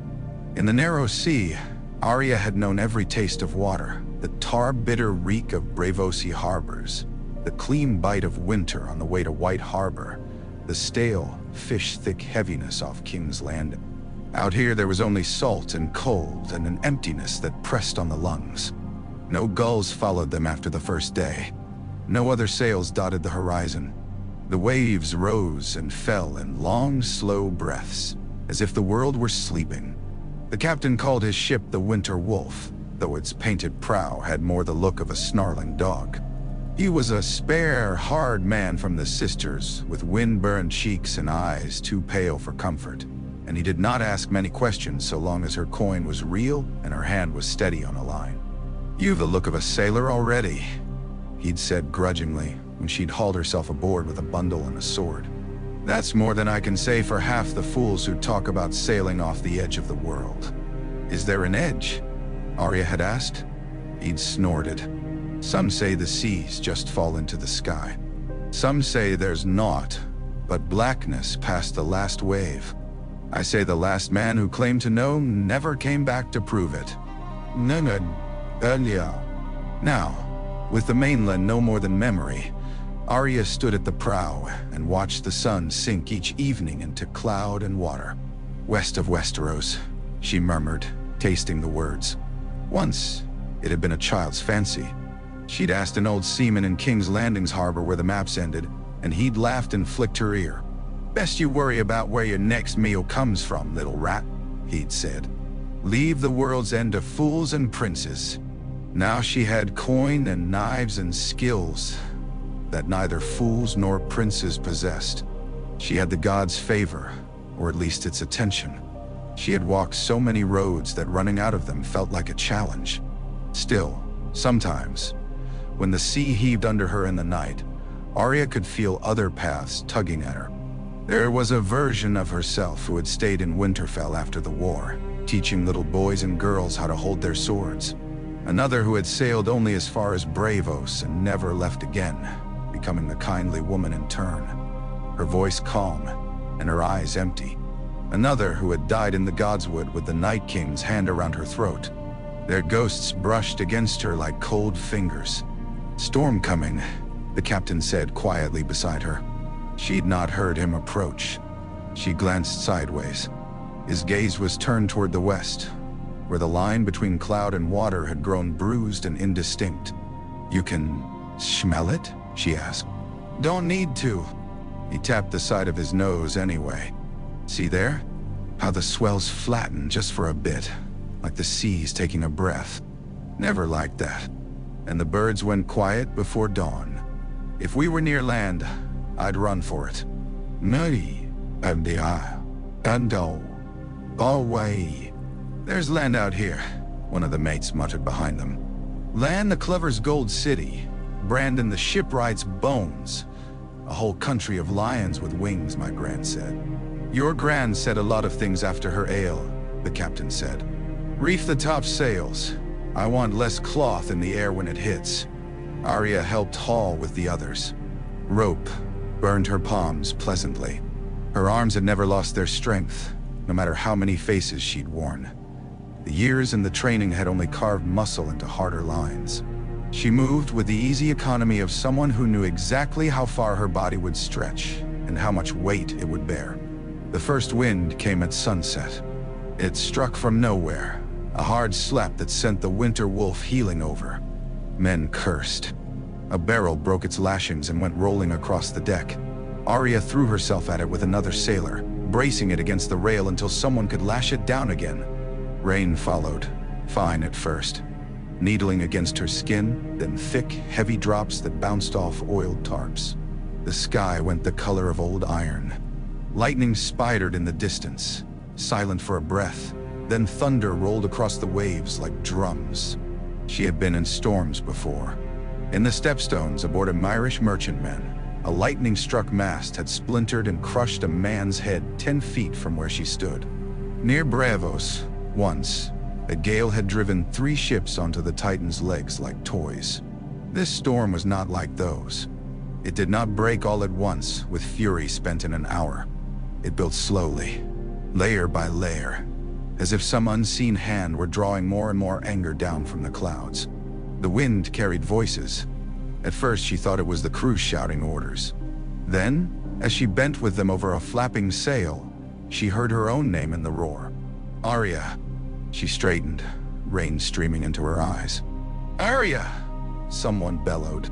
It might have been the first mate, his voice hoarse. "Get your arse down to the bilge, girl. She's taking water." But there was another voice under his. "Little sister." It was like hearing a sound in a dream, clear and muffled at the same time.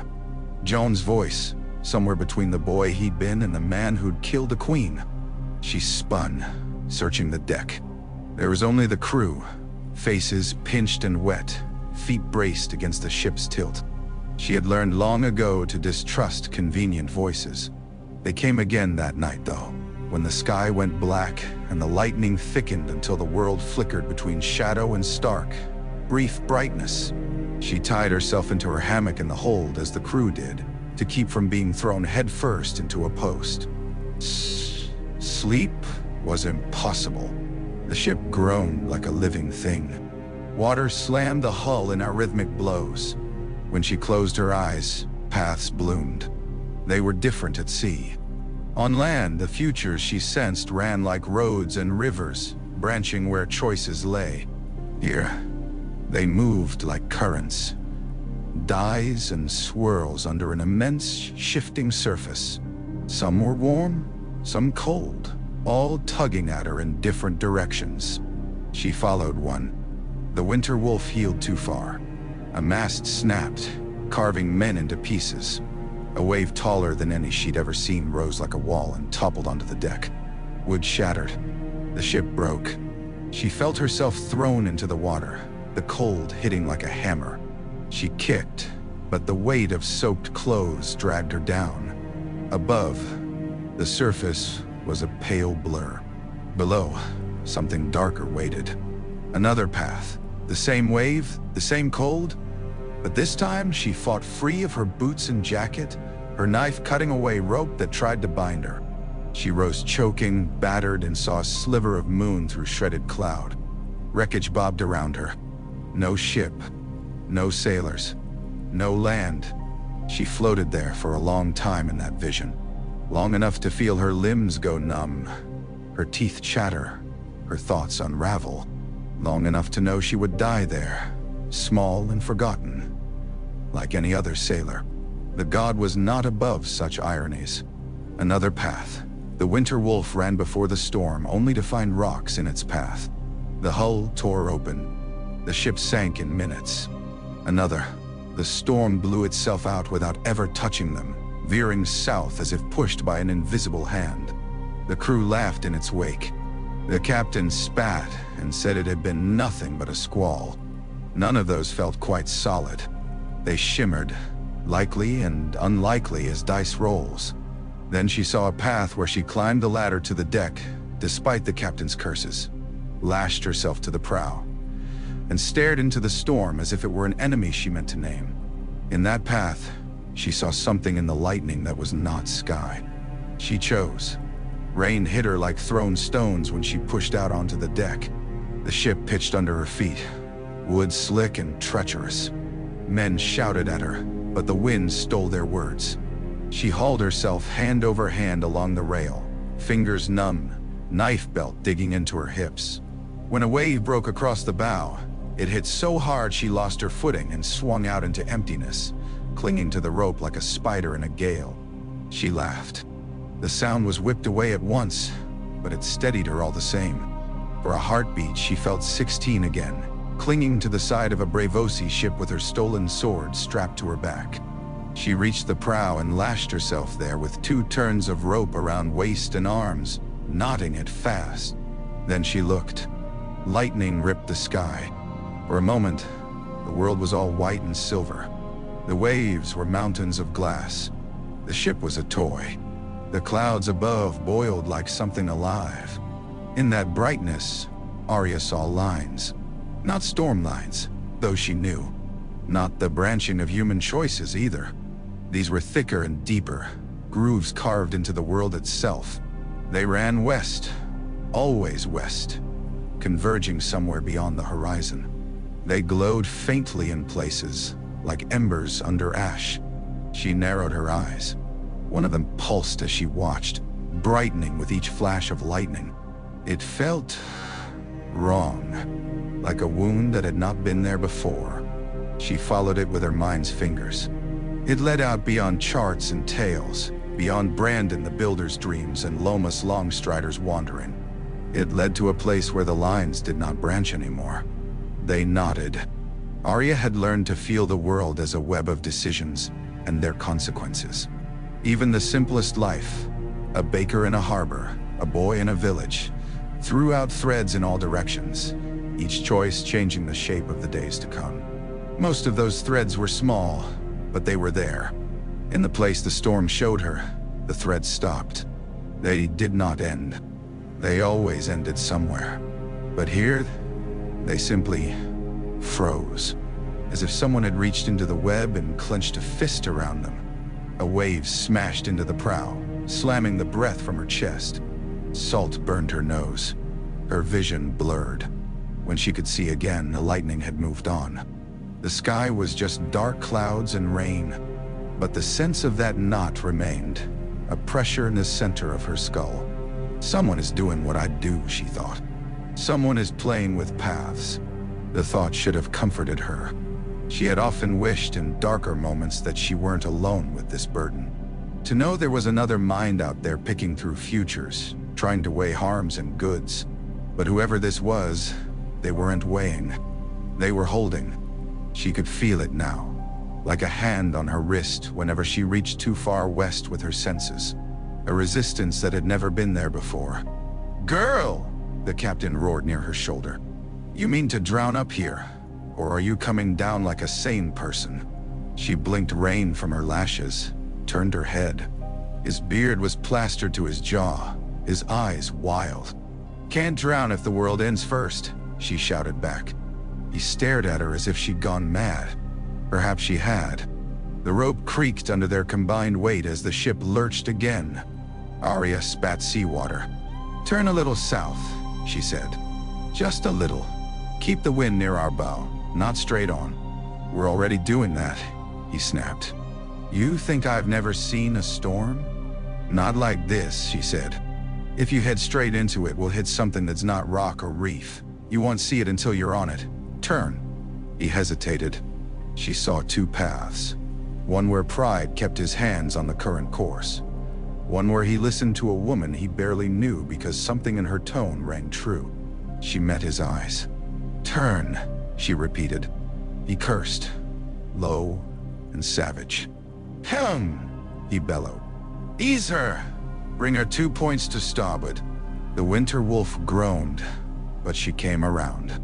A wave reared in front of them like a wall. For a heartbeat, Arya thought they'd made the worst possible choice. Then the ship slid along the wave's flank, climbing and dropping with bone-rattling violence, but not breaking.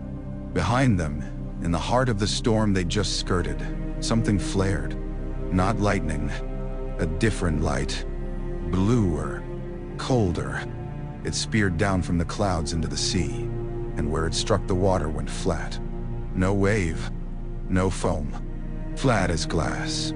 The crew swore in a dozen tongues. "What in the drowned god's arse was that?" one whispered. Arya did not answer. The pressure in her mind sharpened for an instant, then eased. We almost sailed into it, she thought. Into what? The knot! The place where paths are held still. She remembered the drowning futures she'd seen. The ship crushed, the crew scattered. In none of them had she felt that cold light. Perhaps the knot hadn't been there then. Perhaps by choosing this course she had brushed against its growing edge and drawn its attention. She clung to the prow until her arms ached, watching the unnatural calm patch recede into darkness. When the storm finally blew itself east, the winter wolf limped out of its grip, battered but whole. 2 men had broken bones. One had lost fingers to a snapped line. A barrel of dried apples had gone overboard, to much lamentation from the cook. No one spoke of the flat place, except in half-heard mutters. The captain kept one eye turned west at all times. "Maybe," he said to Arya one night as they stood under a sky scraped clean of cloud. "This is as far as we go." "Afraid of falling off the world?" she asked lightly. He frowned. "I've seen strange things at sea, islands that aren't there when you return. Ghost fires on the waves. Once off the Arbor, I met a ship with a man at the prow who swore had seen his own corpse floating by. But I've never seen water do that." "Neither have I," she admitted. "That's why I have to see where it comes from." He snorted. "You sound like Lomas Longstrider in that fool book the Maesters love. I saw this, so now I must see more," until he walked himself right into the blighted shore and nearly didn't walk out again. "Didn't he say the strangest things were worth the longest walk?" Arya asked. "He never had a ship full of men relying on his common sense," the captain said. "I gave you my word I'd take you west as far as I could. That was before the sea started doing tricks with light." She looked at him. "You can turn back," she said. "If you like. Put me in a boat with food and water. I'll go on alone." "No," he stared at her, as if trying to decide whether she was brave or simply insane. "Leave a passenger to the deep with a pat on the head?" he said. "My mother didn't raise me that way. Your men didn't sign up to fall into the sky for my sake," she said. "No," he said slowly, "but there's coin in finding something no one's ever found before, even if all we bring back is a story." He spat over the side. "And I'll not have it said in the sisters that some skinny wolf girl had more salt in her veins than I do." She smiled despite herself. "Then we keep going," she said. They kept going. Days blurred. The sun climbed and fell in a motion that no longer seemed to mark anything but their own persistence. Stars swung overhead in patterns Arya knew from childhood. Ice blue hunters, blazing dragons, then shifted gradually into unfamiliar arrangements.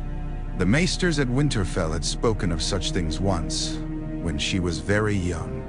Old Ronald, who smelled of dust and onion soup, had pointed at a parchment sphere in his cell and told her earnestly that the world was round, not flat as the small folk believed.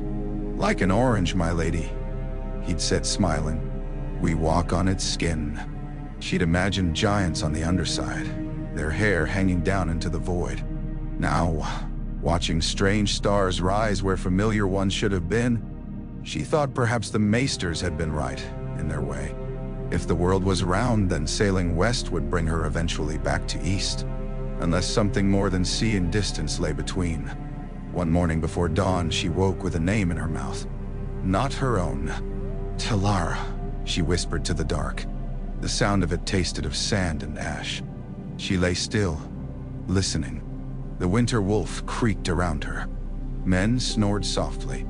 The sea slapped the hull in lazy strokes. No one answered. She closed her eyes again. The web of paths spread before her, as it always did when she allowed it. Threads twisting forward from the moment like tangled hair. Only now, one thread was thick and bright and not entirely hers. It pulsed with that same cold blue she'd seen in the storm. Talara. A woman, she thought. Older than Arya. Hair like salt.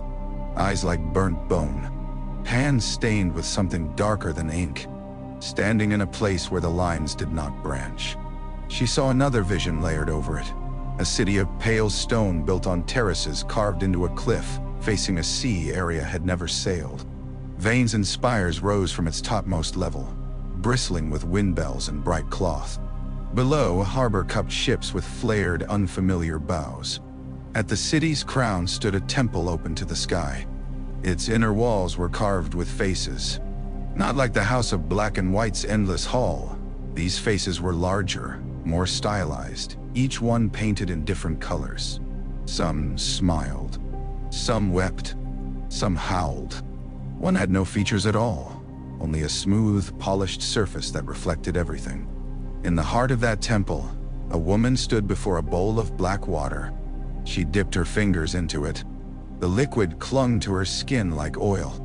Lines of light rose from the water, weaving themselves into shapes around her. Scenes, moments, lives. She watched them in silence. Then, with an expression of terrible resolve, she closed her hand. The line stopped. Arya's breath hitched. She felt the pressure in her own head spike, as if someone were pushing back against her from the other side of the world. Talara's head snapped up.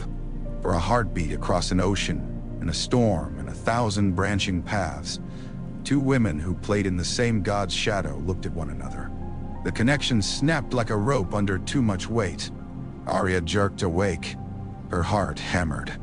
Sweat slicked her palms. The name Talara lingered on her tongue like a curse. She did not try to sleep again. When dawn grayed the eastern sky, she went on deck. The sea had changed while she dreamed.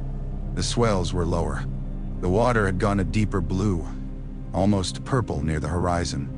In the distance, something broke the flat line between sea and sky. A thin, pale knife. Land died. Her breath caught. She'd imagined this moment in 100 ways. A lush, green shore with palm trees and white sand. A jagged black coast full of cliffs and thunder.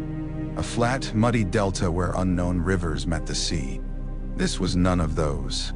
As the winter wolf drew closer, the knife resolved itself into a wall of stone rising straight from the water. Not a natural cliff. A wall. It stretched left and right as far as she could see. Wide as old bone. Sheer and unbroken. No harbor, no beach, no gentle slope. Just stone. What madness is this? The captain muttered at her shoulder. It reminded Arya horribly of the wall in the north. That had been ice and magic, towering into the clouds. This was lower, perhaps 3 times the height of Winterfell's walls, but it had the same sense of being built to keep something out. Or in. Bring her about, the captain snapped. We'll run along it, look for a break. They followed the wall west for a day and a night. It never ended. Sometimes it jutted outward in angled bastions. Sometimes it dipped closer to the waves, encrusted with barnacles and seaweed. Once Arya thought she saw a dark smear high up that might have been a gate, but there was no sign of ships, no lights. What kind of people build a wall 100 leagues long? One of the mates muttered. And against what? The kind who have seen worse things than storms, Arya said. Her skin prickled.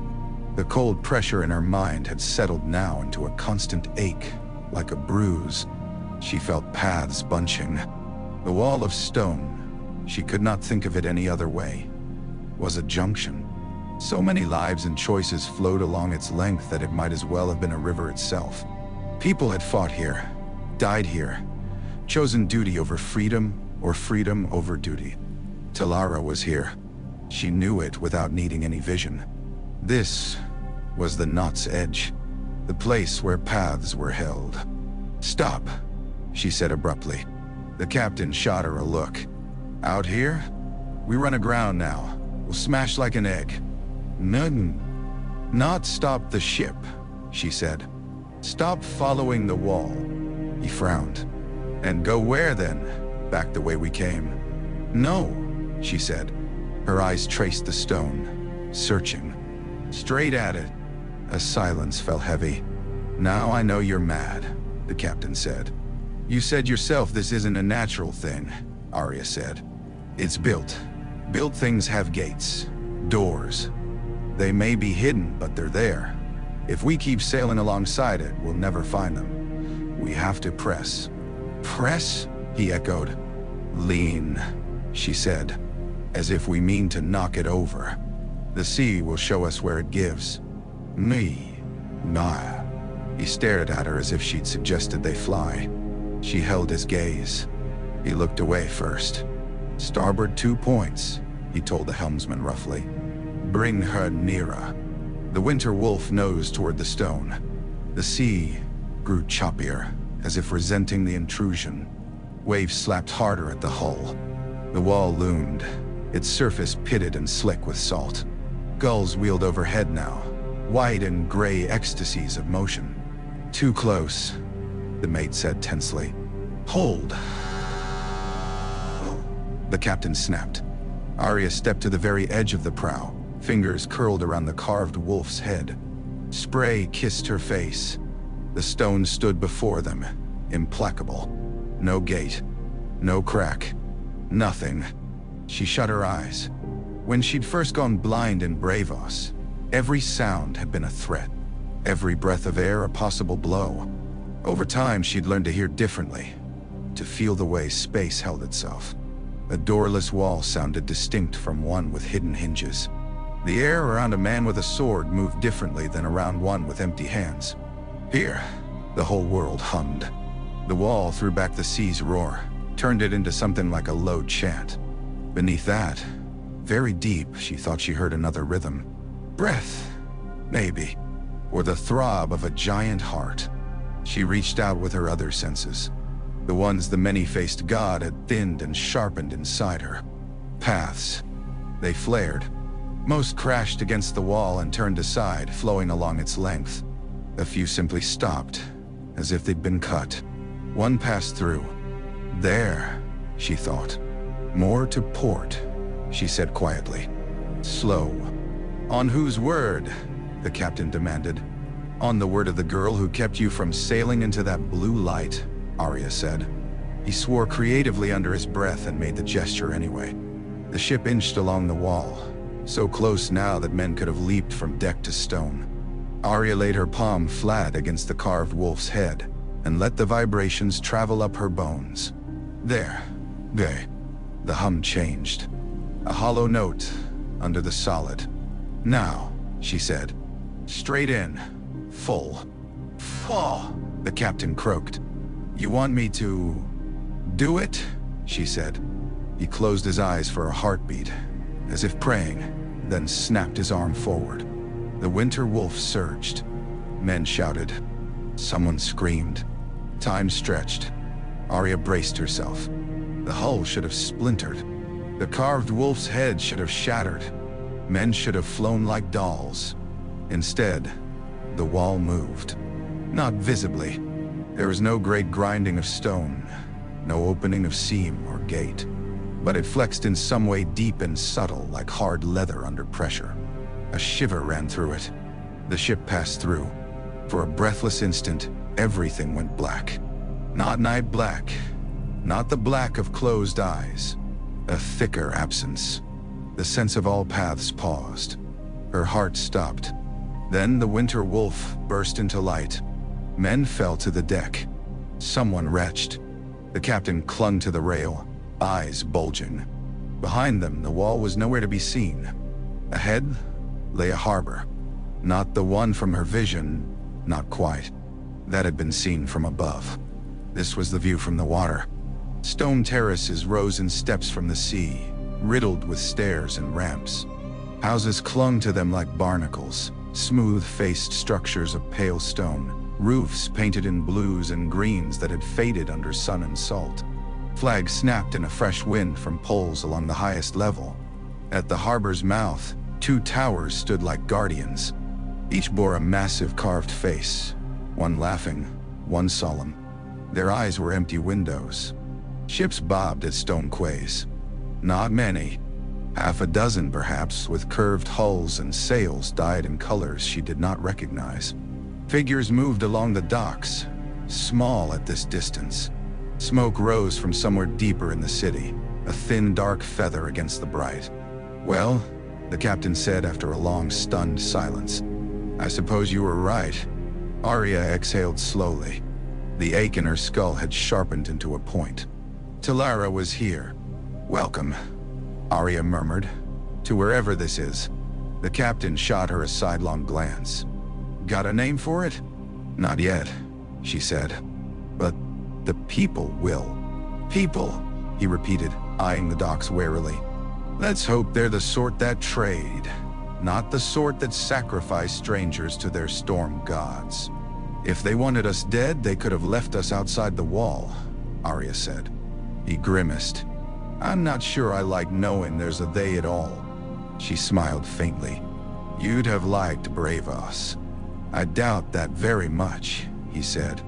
The winter wolf glided toward the nearest quay, its sails trimmed, its crews suddenly very interested in how tightly their belts were buckled, and whether their knives sat comfortably at their sides. As they drew closer, the figures on the docks resolved into men and women of varying height and build, skin tones ranging from pale as parchment to dark as old walnut.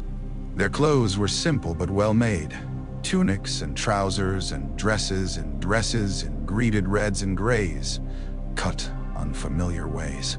Many wore bracelets of worked bone or metal at wrist and throat. None of them looked surprised to see a foreign ship. That was surprising. When Daenerys had taken Meereen, Arya remembered. The slavers and freedmen alike had gaped at strange ships.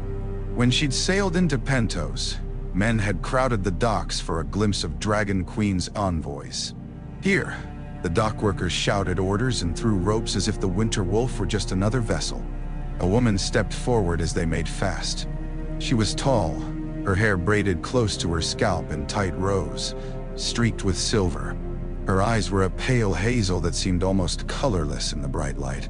She wore a sleeveless tunic that left corded arms bare, and around her neck hung a flat disc of dark metal. When she spoke, it was in a language Arya did not know, but the rhythm of it made her think of waves on stone. The captain glanced at Arya. "I've picked up bits of Pentoshian, Valyrian, and Carthene in my time," he muttered. "That's none of them." Arya stepped forward. The disc at the woman's throat caught the light. Its surface was smooth, featureless. The memory of the temple in her vision shivered across Arya's mind. "I am Arya Stark of Winterfell," she said in the common tongue, clearly and calmly. Titles were such fluid things now. That one seemed to matter most. "We come from lands far east. We seek harbor." The woman's mouth quirked. "Welcome then. Arya Stark of Winterfell," she said, in the common tongue, accented but clear. "The sea brings all sorts these days." Her gaze flicked over Arya's shoulder, taking in the crew, the worn lines of the ship, the bewilderment in the men's eyes. Something like amusement softened her expression. "You may tie 3 days without payment," she went on. "Longer, if you choose to trade or swear yourselves to a house. There are inns along the second terrace. Do not piss against the temple walls. Do not draw steel in the streets unless you mean to pay blood. Do not swim in the inner harbor." "What happens if we do?" one of the mates asked under his breath. "The water binds those who don't belong," the woman said without looking at him, and does not let go. Her gaze returned to Arya. "You've come a long way to stand on our stones," she said. "Few do. Fewer still twice. What do you call this place?" Arya asked. The woman smiled properly then. "Keth," she said. "The city against the tide. The last wall. The place where all roads run out." Arya felt a low, wry laugh rise in her chest. "I've heard that before," she said. "Oh." The woman lifted one brow. "You know somewhere else that calls itself the end of the world?" "Bravos," Arya said. "They say the same in their way, that there's nothing past their titan worth the name. Bravos." The woman savored the word. "We have distant stories of that place. Men with no faces, gods with too many." "You have better stories now," Arya said. "Perhaps," the woman said. "Come, Stark of Winterfell. Talara will want to see you." The name was a stone dropped into still water. Arya's heart skipped. "You know that name?" the captain muttered, low. "Yes," Arya said. "I do." She stepped down gangplank to stone. The sense of pressure she'd felt outside the wall intensified the moment her feet touched Keth's quay. Not pain, not exactly. More like the air was denser here, every breath requiring effort. Paths thronged around her, thick as a crowd. So many choices made and unmade on these stones. The woman with the disc waited until Arya stood before her, then turned and walked inland. Arya followed. The streets of Keth wound up and around the terraces like ribbons. Stone houses leaned toward one another, weathered and patched. Balconies overflowed with clay pots where squat plants with waxy leaves grew. Children darted between adults' legs, games spilling from one alley to the next. Above, wind bells chimed, their tones overlapping in a strange, shifting harmony. People watched Arya with open curiosity. Some called questions to the woman guiding them. She answered with quick phrases Arya couldn't catch. Once, a man stepped forward and touched the disc at her throat with 2 fingers, then his own forehead. "Respect, perhaps? Or warding? What do they call you?" Arya asked the woman quietly. "Lan," she said. Harbor voice. "Priest?" Arya guessed. "Only of ropes and dock lists," Lan said dryly. I count who comes and goes and make sure the right people know it. Talara is the one who talks to gods. They passed a square where a dozen people sat in a circle, eyes closed, hands resting on their knees. In the center, a black bowl of water stood on a low stone plinth. The surface of the water was utterly still, though breeze moved hair and cloth. Arya felt the bowl like a cold point between her eyes as she walked past. "Is that a seeing?" Lan said without slowing. "Small, for those who want to know if the fish will be plentiful, or if they ought to mend roofs before the next storm. Talara teaches them to walk 3 steps ahead." "And she walks more?" Arya asked. Lan's mouth pressed thin. "She walks too far." The temple crowned the highest terrace. It was open to the sky, as she'd seen in her vision. Pillars carved with faces circled a central space paved in pale stone. Some of the faces were simple, the lines of joy and sorrow, anger and fear rendered in broad strokes. Others were more intricate, mouths twisted in complex expressions Arya could not name. At the heart of the temple, under the open sky, a basin of black stone as wide as a pond sank into the ground. Its rim came to Arya's hip. The water within lay dark and mirror-smooth. A woman stood at its edge. Talara was older than Arya had pictured. Not old as the kindly man had seemed, with age that had more to do with how long he'd been many people than years on his bones. Talara wore her age like armor, lines at the corners of her eyes, a net of faint scars on her forearms. Her hair, braided back severely, was iron gray. Her build was solid, her bare feet wide and calloused. Her eyes, when she turned, were pale and unblinking. They met Arya's. The pressure in Arya's head flared. White lines of possibility rose from the basin around Talara like threads of smoke only Arya could see. They curled toward Arya, testing, twining. Talara lifted a hand. The threads stopped. The air around the basin went very, very still. "You came," Talara said. Her voice was low, roughened by salt and use.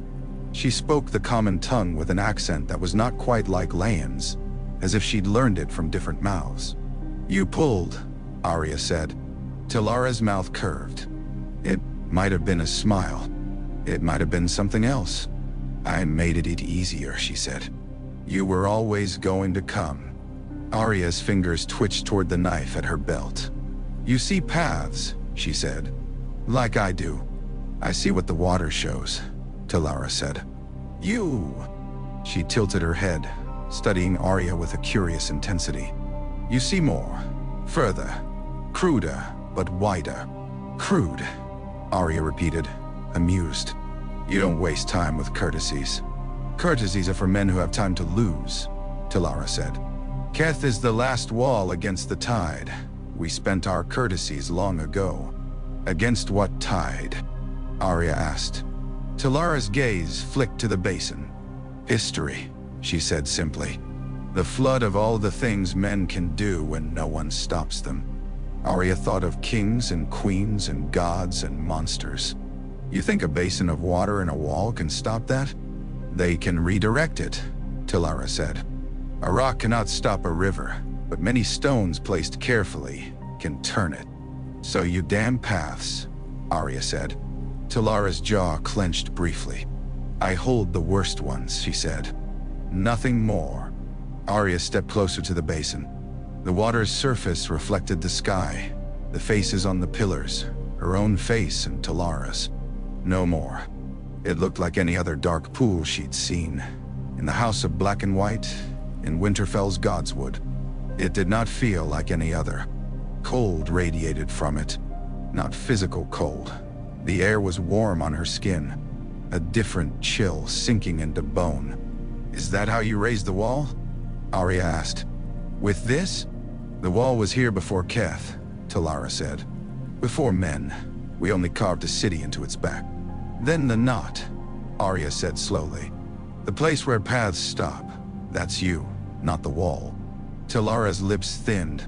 "The wall keeps out storms and monsters," she said. "I keep out futures that would break the world." "And who told you which those are?" Arya asked. Gods? Or that bowl? Both, Talara said calmly. The black water shows me possibilities. The faces judge. A shadow crossed her gaze. I chose once. That was enough to see what happens when a choice is not made. Arya felt the web stir around that word. Once, she asked. Talara's fingers clenched at her sides. Do you know what it is to be paralyzed by knowledge? She asked, not quite looking at Arya. To see that if you strike, 100 die who might have lived. But if you stay your hand, 10,000 die who might have been spared. To stand in the space between those numbers until your bones turn to dust. Yes, Arya said quietly. Talara's eyes flicked back to her, surprised. Do you? Arya nodded. I let a man live once who was meant to die, or so I was told. A smuggler from the narrow sea, Davos Seaworth. I could see what killing him then would mean, and what sparing him might. I chose. I've made 1,000 choices since. The weight doesn't get lighter. Talara's mouth softened. Then we are sisters in burden, at least. You still haven't answered my question, Arya said. Who decided you should hold threads instead of letting them move? Talara's gaze went to the carved faces around them. Some were painted in bright colors that had faded in streaks. Our ancestors built Keth, she said. They came from many places, fleeing many things. Dragons, storms, men. They found the wall. They found the water. They learned that knowing futures changed them. Sometimes for better, sometimes for worse. You sound like a maester, Arya said, or a priest in Bravos. We sound like any who have stared long into depths, Talara said dryly. The first who tried to use the black water as a weapon were removed. The second who tried to hide from it were drowned by what they refused to see. Eventually, we learned to do only what is necessary. And you? Arya asked. What did you do? Talara's hand brushed the rim of the basin, lightly. I loved someone, she said. I saw a death I did not want. I tried to pull them away. In doing so, I broke 100 other lines. The flood that followed killed more than that one death would have. So I vowed never to do it again. To let the water show, but not push. To hold only those futures that would end everything, not simply exact too high a price. None tree. And yet you are holding, Arya said. I felt it. At sea. A knot where nothing moves forward. Not nothing, Talara said. Only one thing. One man. One act of cruelty so deep it ripples through every path badly. If I let it go, the world fractures. There is no balance left to restore. Arya's skin prickled. Who? Talara's eyes were still. I could show you. Arya looked at the basin. The water waited. I've seen enough of what could be to last 3 lifetimes, she said. Why would I want more? Because you came, Talara said simply. You followed the threads west when you could have stayed in your comfortable Hall of Faces and killed men for coins and prayers. You looked at a storm and chose the path that hurt your eyes. Because whatever you tell yourself, you are like me. Stubborn, Arya suggested. Guilty, Talara said. Of thinking you might change something. Arya smiled without humor. I've changed plenty. So have I, Talara said. Alone. Perhaps together we can change less, better, or worse, Arya said. Talara's gaze did not waver. Do you want to see? She asked. Arya drew breath.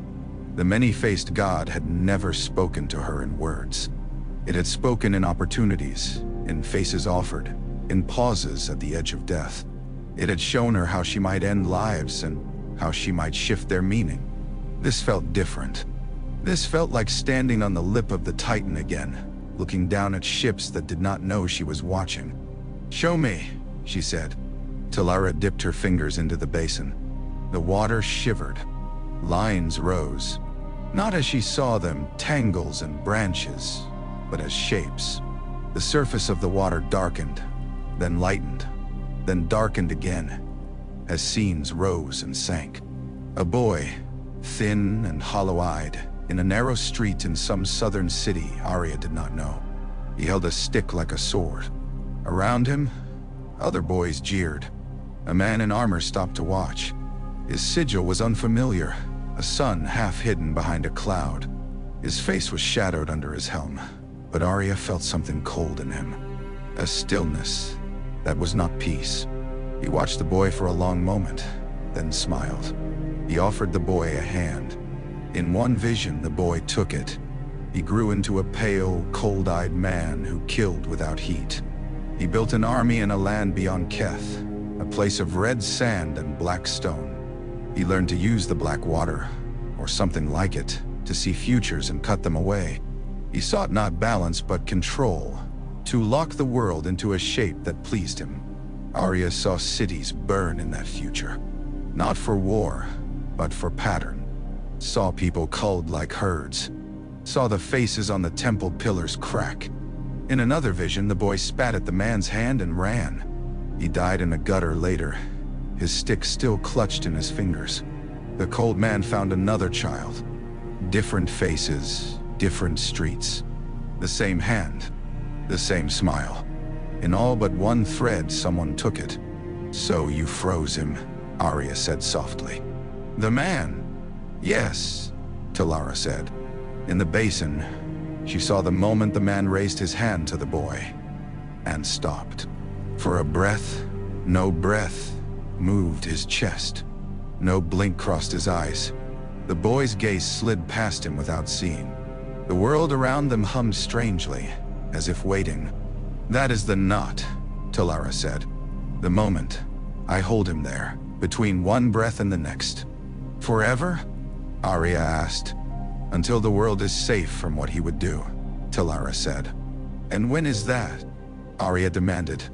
"When everyone he might hurt is dead of other causes. When 1,000 children have grown up and lived their lives along lines you approve of." Talara's fingers tightened on the basin's rim. "I don't approve," she said sharply. "I endure. There is a difference." "You're still choosing," Arya said. "You say you vowed not to push, but holding is pushing, Talara. You're pinning a moment like a bug to a board. Better a moment than millions of lives," Talara snapped. "You don't know that," Arya said. "You think you do because you stare at water until you go half blind. But you don't." Anger flared in Talara's eyes. "And you do? You, who play games with one realm? You, who decided that a smuggler was worth more alive than dead?" "I don't know," Arya said.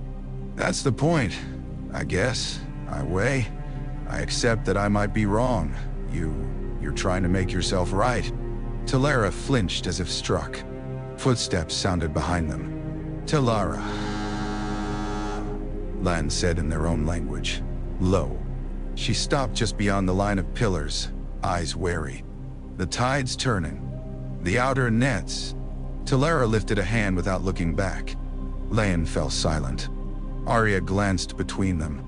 "Do they know?" she asked. "Your people? That you hold this man? That you lock his path? They know I stand between them and something worse," Talara said. "They know I walk into waters no one else will touch. That is enough." "For you?" Arya asked. "For them," Talara said. She looked at Arya with something almost like pleading. "You must feel it too," she said. "The way the world thins. Magic waking, old things stirring. Dragons, walkers, fire and ice, and all the stories crawling out of their graves to demand endings. Men like us, like you and me, have power in such times. If we do not use it carefully, we will be the last." "Me? I know," Arya said. "That's why I came." "To argue with me?" Talara asked wryly. "To see if I needed to kill you," Arya said. Lan stiffened. Talara's lips twitched. "And do you?" "Not yet," Arya said. She turned away from the basin, suddenly exhausted. The weight of her own paths pressed on her like wet furs. She'd been carrying them alone so long that the idea of someone else bearing part of the burden had been alluring. But not like this. Outside the temple, the city's noise rushed back in bells and shouts and the clatter of carts. Lan fell into step beside her, the dark disc at her throat swinging. "You don't like what she does," Arya said. "It is not my place to like or dislike," Lan said. "I count ships, I keep lists. She holds the water. The faces judge." "You're very good at sounding like you're not thinking at all," Arya said. "But that doesn't make it true." Lan's mouth twitched. "You sound like Talara." "Good," Arya said. "Someone should." They walked in silence for a while. "Once," Lane said quietly as they passed the square with the smaller basin, "Talara let a vision pass. She saw a captain sailing a storm. In one path he turned south and sunk his ship on reefs. In another he pressed on and found a new harbor. In a third he turned back and lived a long, small life. She didn't touch it. She watched. She said it was not for her to choose. He turned south." "And died," Arya said. "And died," Lone said. "His crew with him. His children grew without him. The harbor he might have found remained hidden. The god did not strike Talara down. But she has not forgiven herself. She thinks every choice now is about storms and reefs. That if she does not hold that one man, another storm will drown us all." "Naya, does she know you think that?" Arya asked. "She knows I think too much," Lan said. "It's why she pulled me out of the docks and chained this disc around my neck, so I would count ships instead of futures." "You're bad at doing only one thing," Arya said. Lan glanced at her. "You too, it seems." Arya smiled faintly. "I was told once that all mistakes are paths," she said. "Some lead to new debts, some to new balances. Talara is trying to refuse mistakes altogether." "And you?" Lan asked. "What are you trying to do?" Arya stopped at the edge of Keth's wall. From here,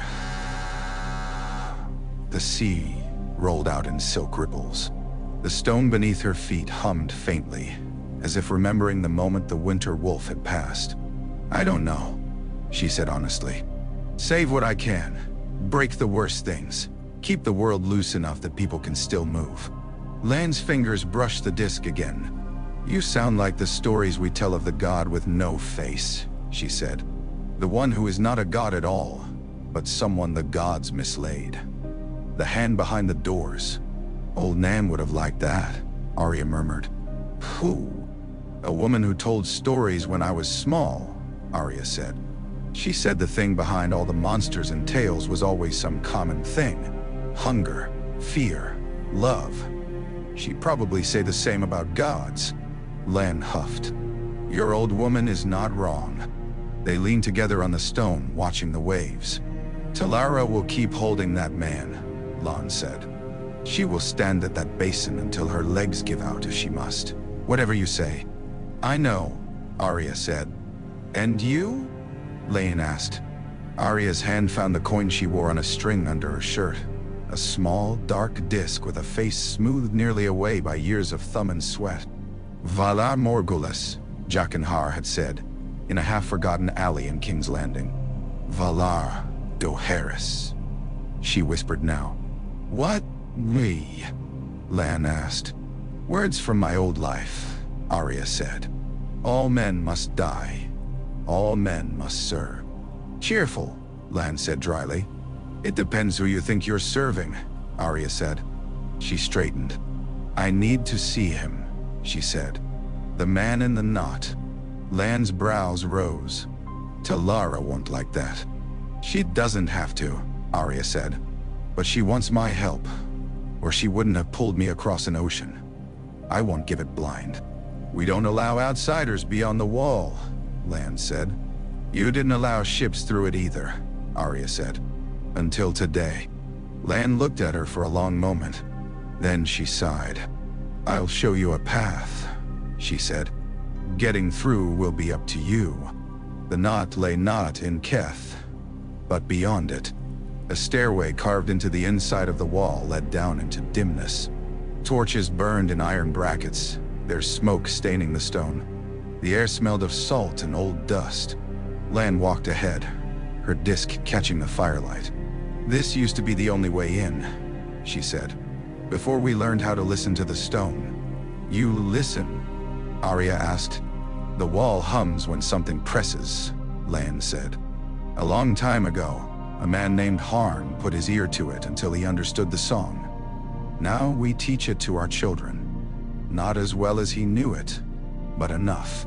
"You have a lot of Harns?" Arya asked. "One is enough," Lan said. At the base of the stair, a tunnel ran along the wall's inner curve. On the seaward side, stone pressed close. On the landward, narrow slits punctuated the rock, letting in knife blades of light. Arya peered through one briefly and saw the ocean foaming below. "You keep watch," she said. "We used to," Lan said. "There were things in the water once that did not care for the wall. They haven't come for a long time." "How long?" Arya asked. "Since Talara's grandmother," Lan said. "Make of that what you like." At one point, the tunnel widened into a small chamber. A rough-hewn opening led not out into the sea, but onto a narrow ledge halfway up the wall. Wind slapped them as they emerged. Arya braced herself and stepped out. The ledge curved with the wall, barely wide enough for two to stand. The drop was dizzying, not to the sea, but to jagged black rock far below where waves smashed in white fury. "There," Lan said, pointing. At first, Arya saw nothing but stone and surf. Then, as she narrowed her eyes, the world flickered. For a heartbeat, the ledge seemed to extend further than it did. A shape like a doorway shimmered against the rock, a thin, vertical distortion no wider than a man. Beyond it lay something.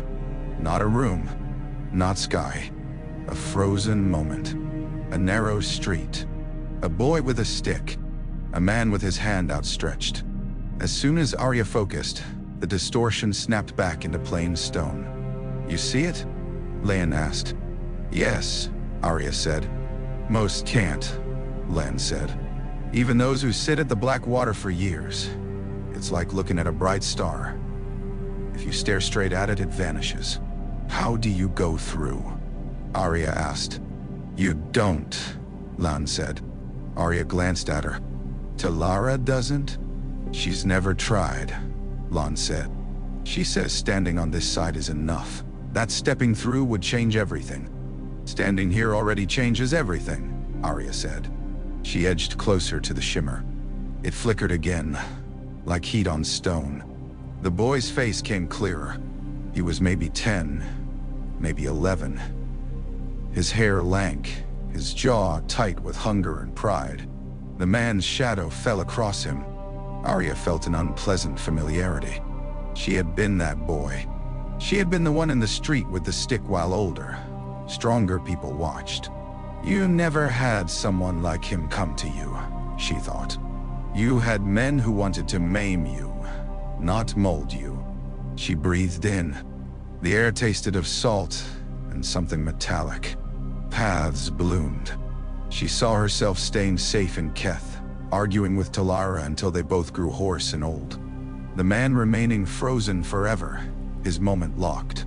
Another generation taking up Talara's burden when she collapsed. The knot deepening.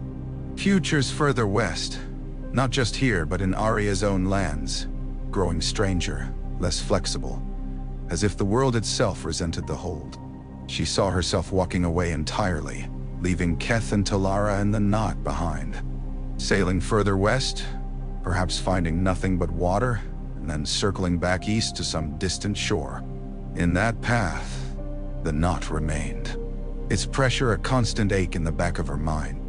Eventually, when she died, someone else with her gift, or a lesser version, would feel it and come, or not. The man might hang there until the seas boiled away. She saw herself throwing Talara into the sea, breaking the hold by killing its wielder. In that path, the knot snapped. The man moved. The flood Talara feared came. Cities burned. Not all at once, not with dragon fire. With disciplines, with laws. with the slow, suffocating creep of organized cruelty. Men like that cold stranger were harder to fight than White Walkers. You could not stab an idea. She saw that path end in a world where gods were forgotten, not because men were free, but because they had been reduced to numbers in someone's ledger. That is the worst ending, she thought. She saw herself stepping through. The vision shifted. She followed it. "I'll see you," Len said behind her. "If you go." "Good," Arya said. She stepped. The world folded. For a breath, she was nowhere. No stone under her feet, no wind on her skin, no paths. Just a sharp, bright absence.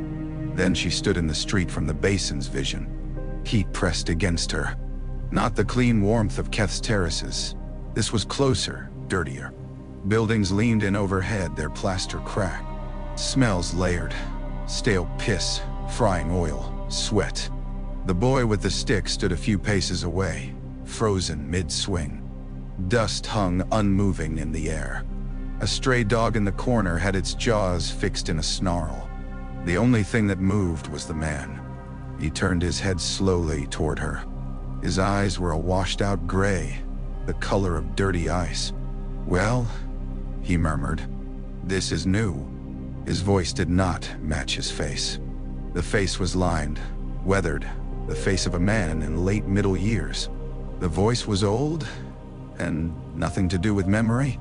Arya's hand found the knife at her waist. "What are you?" she asked. "Necessary," he said. It was not an answer.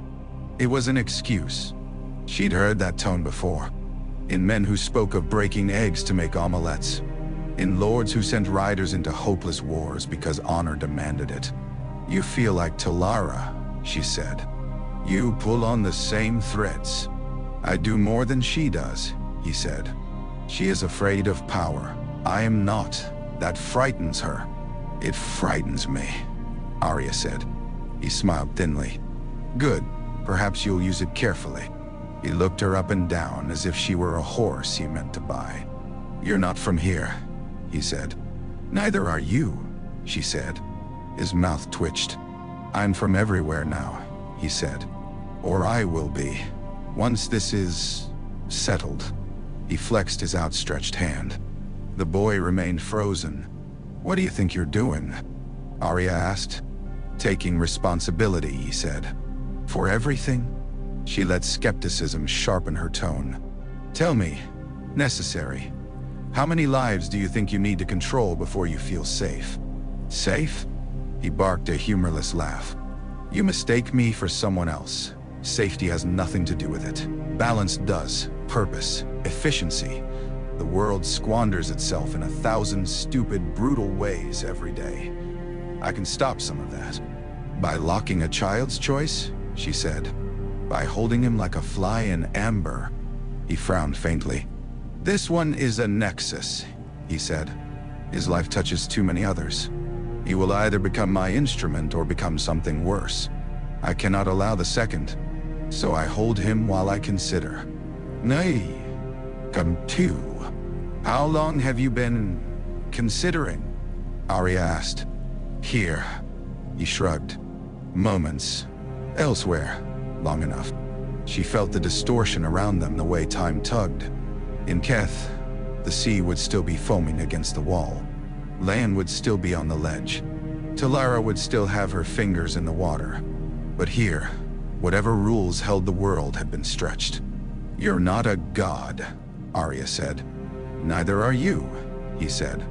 "Though you pretend well, with your little adjustments and nudges." "Who are you?" she asked again. He smiled. "A mirror," he said. "A future of what your kind become if you continue as you are. Too certain you can tell the worst endings from the merely unpleasant. Too arrogant to leave men to their own mistakes." He moved his hand. The boy blinked. Between one breath and the next, the world jolted. Dust fell. The dog's snarl became a bark. The man's attention shifted fully to the boy. Arya felt Talara's hold straining.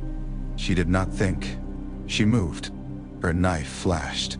She did not aim for the man's throat. That would have been simple, brutal, clean. She aimed for his hand. Steel bit flesh. He hissed and jerked back. Blood welled, startlingly bright in the stillness that had clung to the moment. The boy gasped as if surfacing from deep water. He looked from the man to Arya, stick still in his hand. "Run!" Arya snarled at him. In his language or hers, she did not know. He ran. The man watched him go with a tight jaw. "That was careless," he said coldly. "For him?" Arya said. "No. For you, perhaps. For all of us," he said. "You have no idea what you've done." "Maybe not," she said. "But I know what I didn't do. I didn't let you freeze him until his soul rotted." He flexed his wounded hand. The blood on it did not drip so much as drift, slow and viscous. "You think a little cut can sever me from what I am?" he asked. "No," Arya said. "But it got your attention." She stepped closer. He did not step back. "You talk like Talara," she said. "Like you're the only one who can see. Like everyone else is blind and needs your correction. Do you know what that sounds like to the people under your heel?" "Anisha, Danbor, Nimni, Dar, Eo." "They should be grateful," he said. "Grateful for being turned into pieces on your board," she asked. "For having their loves and hates and stupid little choices weighed and discarded." "Stupid choices cause wars," he snapped. "Men marry the wrong woman because of lust. They rebel because of pride. They kill over insults. Each of those decisions ripples. I am only doing what a wise ruler should." "You're not a ruler," Arya said. "You're a thief." His eyes flared. "I take nothing." "You take their right to fail," she said. "Their right to be wrong. Their right to be cruel and kind and small and big. You take their stories and flatten them." He stared at her. "You'd rather let him become a monster?" he asked, jerking his chin toward the direction the boy had gone. "You saw it. Talara saw it. I've seen it more times than you've seen dawns. That boy grows into something that burns half the world if someone does not intervene."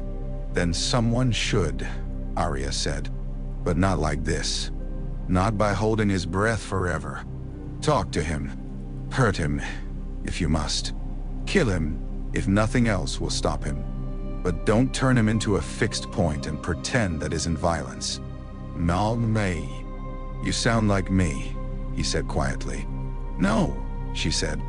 "I don't, because you think you can know for certain which horrors are worth preventing at all costs. I don't. I only know which I can't bear to allow. The difference is, I know I could be wrong. You don't." He smiled uneasily. "And you think doubt makes you safer?" "I think it makes me human," she said. She stepped back. The street wavered. "Let go," she said. He flexed his wounded hand again. The blood on his palm shimmered, then vanished. "I can't," he said simply. "Can't?" she pressed. "Or won't."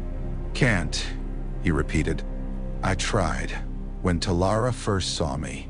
When she begged. When she wept. The knot has grown past me. It's not just my hand on him now. It's the wall, the water, the eyes watching. I'm bound as tightly as he is. You could kill me and it would change nothing." Paths flickered. She saw him die by her knife, here and now. Saw the knot remain, an empty hold, worse in some ways than a man with a hand on it. She saw Talara die instead, thrown into the basin or old age or ablated in her ribs. The knot persisted. She saw herself die, and the knot fall open like a cut thread. That made no sense. "Who bound it?" she asked. "All of us," he said. "The first time we both looked at this moment and pushed. You from one side, Talara from another, me from a third. We've made a tangle the world can't unmake without breaking itself." "I've pushed here once," Arya said slowly. "Talara has pushed 1,000 times. You've pushed, how often?" "Enough," he said. "So we stop," she said. "And let him walk," he said. "And see what happens," she said. He shook his head. "I won't risk it." "Then I will," she said. She drew breath. Not air. Not precisely. For years she had inhaled possibility in the house of black and white, on battlefields, in quiet rooms where kings whispered and beggars begged. She had learned to let threads flow through her, to feel their weight. Now she reached deeper. The many-faced God waited where it always had, pervasive, impersonal, a shadow in every ending. It did not care for arguments about mercy and necessity. It cared that debts were paid, that nothing lived forever, that stories ended. She had paid over and over. In blood, in selves, in futures not taken. She had not asked for anything in return. She asked now. Take it, she thought. Take the knot. Not to hold it tighter. To cut it. The presence that was not a presence pressed against her mind. It was too large to see whole. She felt only aspects. Cold laughter and slow rain, a mother's sigh, a soldier's last breath. All men must die. All men must serve. I know, she whispered. I know. I have. Let me serve this way. Let me take it into me. Let me be the knife, not the knot. Something opened. Pain lanced through her, sharp and bright. Not physical. Not in any place she could name. More like pieces of herself she had never known she owned were being stripped away. Faces flashed before her. Hers. Others. The dead girl from Bravos. Salty Tom. Davos. John. E. Sansa. Die. Telara. The boy with the stick. The man with the empty smile. They shredded. She felt her sense of the web twitch. Threads frayed. Some she had been holding lightly slipped free. Futures she'd thought she'd counted turned opaque. The ache in her head that had been with her since Bravos faded, leaving a strange lightness. I'm sorry, she whispered, and did not know to whom. Then the knot tore. The street shuddered. The man staggered, his hand clutching his chest as if someone had punched him. The dog barked properly now. A pot clanged as it fell. The boy's footsteps receded. Time flowed. What have you done? The man gasped. What you couldn't, she said. Let go. He glared at her with a fury that could have burned stone. You think you've freed him? You've freed yourself, he snarled.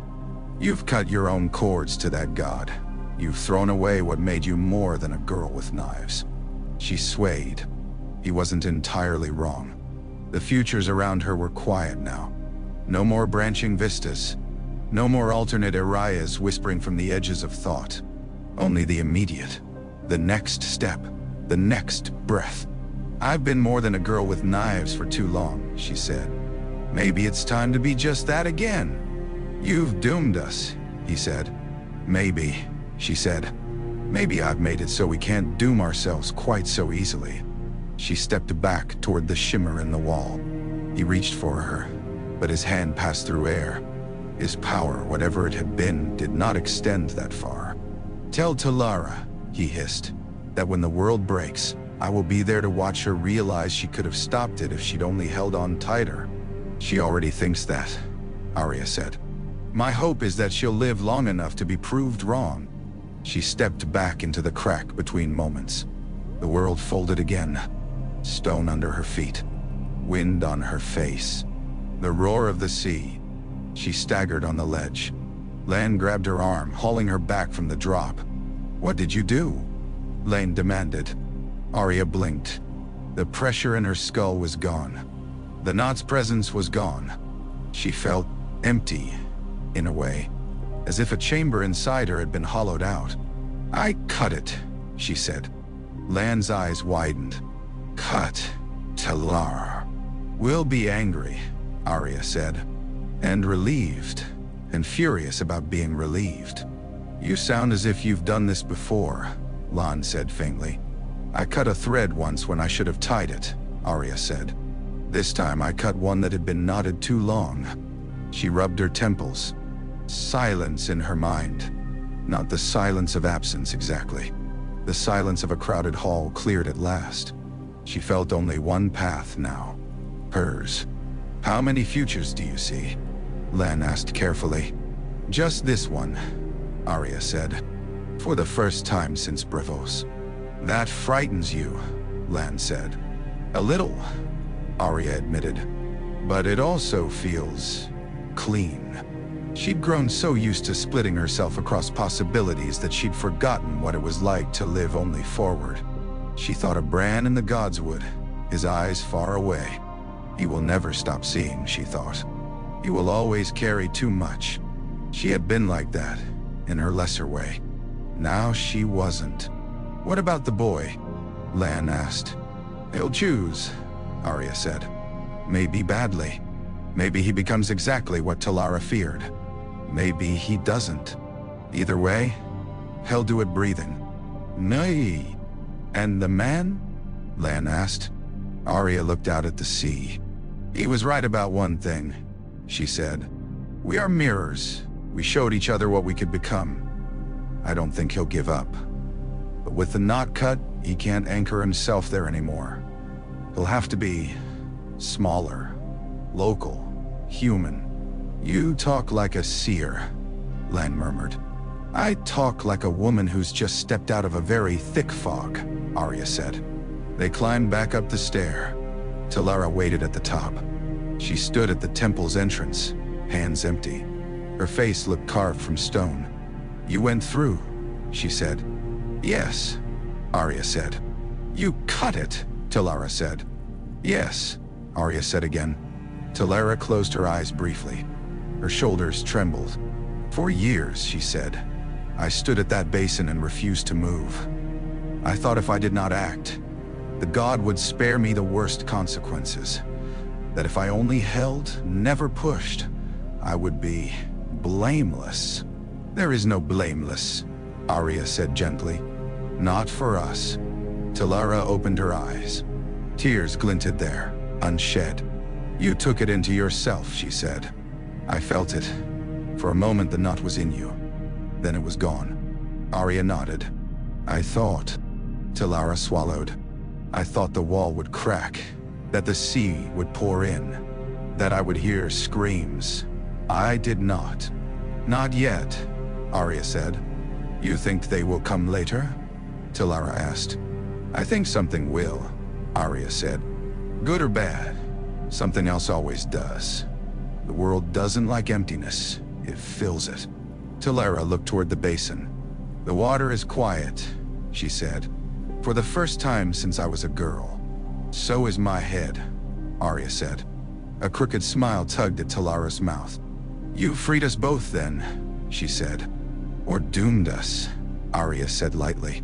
You are very fond of that word, Talara said. Doom. As if anyone ever knows which choice is the doom and which is the salvation. My father thought doing the right thing would save us, Arya said. It doomed him, but he couldn't have done otherwise and still been himself.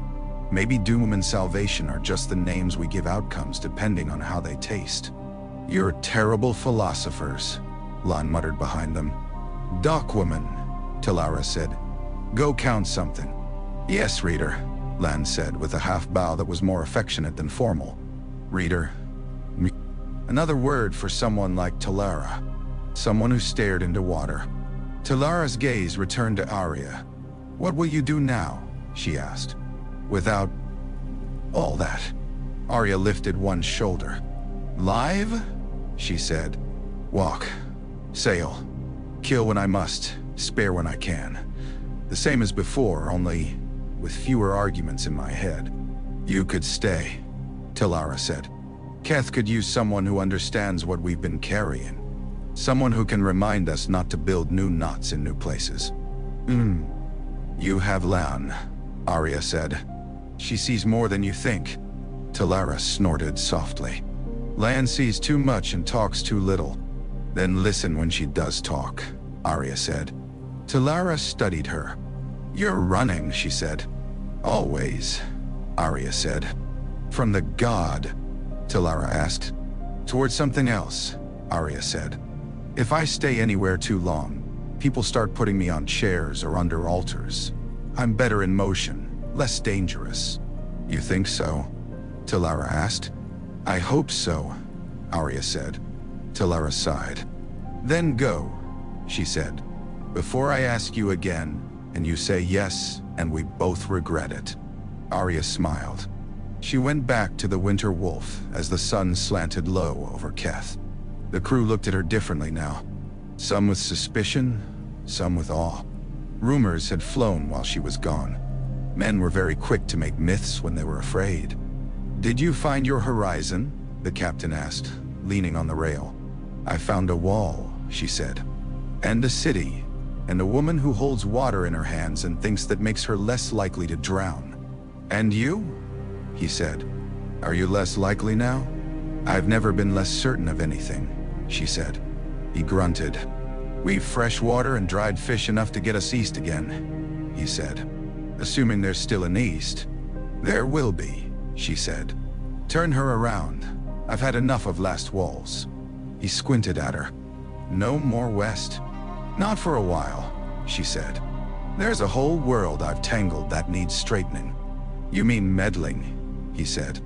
If you like, she said. As the Winter Wolf slipped out of Keth's harbor, past the laughing and solemn faces on its towers, Arya stood at the stern and watched the city shrink. The wall did not appear this time when they crossed its threshold. The sea went on as if nothing unnatural lay between. She felt a brief, sharp pang of loss. Then she breathed. The air tasted of salt and possibility. Not infinite, not branching and dizzying webs. Just enough. She thought of Winterfell, of the Godswood, of Sansa's tired smile, of Bran's distant, too knowing eyes, of Gendry's hands calloused and warm. She thought of Braavos, of the Hall of Faces. She thought of the boy with the stick in a city she would probably never see again. How he might grow, what choices he might make unbound. She thought of Talara, standing at her basin, listening to water that no longer demanded she hold her breath. She thought of the man in the street, bound to nothing now but his own will. We did it, she murmured. For good or ill? No god answered. Good. God. She was tired of gods. She went to the bow and let the spray touch her face as the Winter Wolf turned her nose toward home. There would be work waiting, names whispered, debts unpaid, small lives she could still tilt. She would never be entirely free of the urge to alter, to nudge, to steer. But from now on, she would do it without the weight of 1,000 unwalked lives pressing on her shoulders. She would be Arya Stark of Winterfell. No one. Everyone. A girl with knives and stories. A silent hand that had redirected history once, and might again, but would no longer pretend to know all its endings. The sea opened before her. She stepped into it. The sea gave them back their storms as if in apology. 3 days out from Keth, the Winter Wolf hit weather that had nothing to do with walls or knots or blue light. The wind came shrieking down from a sky clear as glass. Waves shouldered the hull like angry bulls. Rain came in sheets that turned the world into wet gray cloth. Arya's hands found rope and wood as naturally as they had once found sword hilts. She moved with the crew on instinct, bracing when they braced, leaning when they leaned. Her body remembered how ships behaved, even if her mind no longer shivered with 100 possible ways each roll could go wrong. She had grown used without knowing it to feeling the shadows of other outcomes around her, a faint itch at the back of her skull that warned of missteps, of words best not spoken, of blows that would land badly if thrown. Now there was only this one deck under her boots, this one taut line in her grip, this one mast that might crack if the wind took it wrong. She did not know which would happen until it did. At first, that frightened her. Then, as the storm wore itself thin on the Winter Wolf's bones, it exhilarated her. When the mainmast groaned dangerously, she shouted a warning not because she'd felt it splinter in another path, but because she heard the strain in the wood. When a barrel slid toward a man's legs, she flung herself at it because it was there, and he wasn't looking, not because she'd seen him crushed in some other life. Could have done without that one, the captain muttered afterward. The storm's worst past, his beard dripping. Arya wiped rain from her eyes. "You've weathered worse," she said. "Maybe," he said, "but never with a wall behind me that wasn't there before." She did not tell him the knot was gone, that the sense of something holding and stopping in the west had thinned to nothing. Some things were easier without explanation. They saw other ships, now and then. None bore known sigils, but their hulls and sails spoke their origins. A lean, low craft from the Basilisk Isles with a suspicious number of oars. A fat-bellied trader out of Korth, its sails dyed peacock blue. A pair of Myrish fishing boats that gave the Winter Wolf a respectful berth after a shouted exchange of names and port. No one had heard of Keth. No one had seen a wall of stone on the western horizon. "You'll be a rich man," Arya told the captain one night as they leaned together on the rail watching dolphins race their bow. "If I live long enough to tell the tale," he said. "You think any banker in Bravos is going to look kindly on a fisherman from the Sisters who claims there's a second wall at the world's end?" "They looked kindly on a smuggler from Flea Bottom once," Arya said, "if he spoke the right words." "The Onion Knight?" The captain snorted. "I heard he lost his fingers and his sons in the same war, and still went back to serve the men who'd done it. Hardly the kind of fool I'd trust with my coin." "You'd trust him with your life, though," Arya said. "Or you should." He eyed her. "You know him?" "I've watched him nearly die," she said simply, "and chose not to let him. That's more than I can say for some men."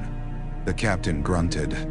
"Well, pal, if this Keth of yours is half as mad as you make it sound, maybe I'll leave it off the ledger when we get to Bravos. Some secrets are more profitable when they're rumors." "Nay, you do as you like," she said.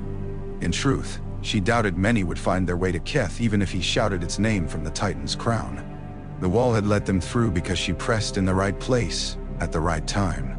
Because Talara had tugged from her side, perhaps. Because something in the stone itself had decided. Walls had wills. She knew that now. The first gull appeared the morning they sighted Bravos.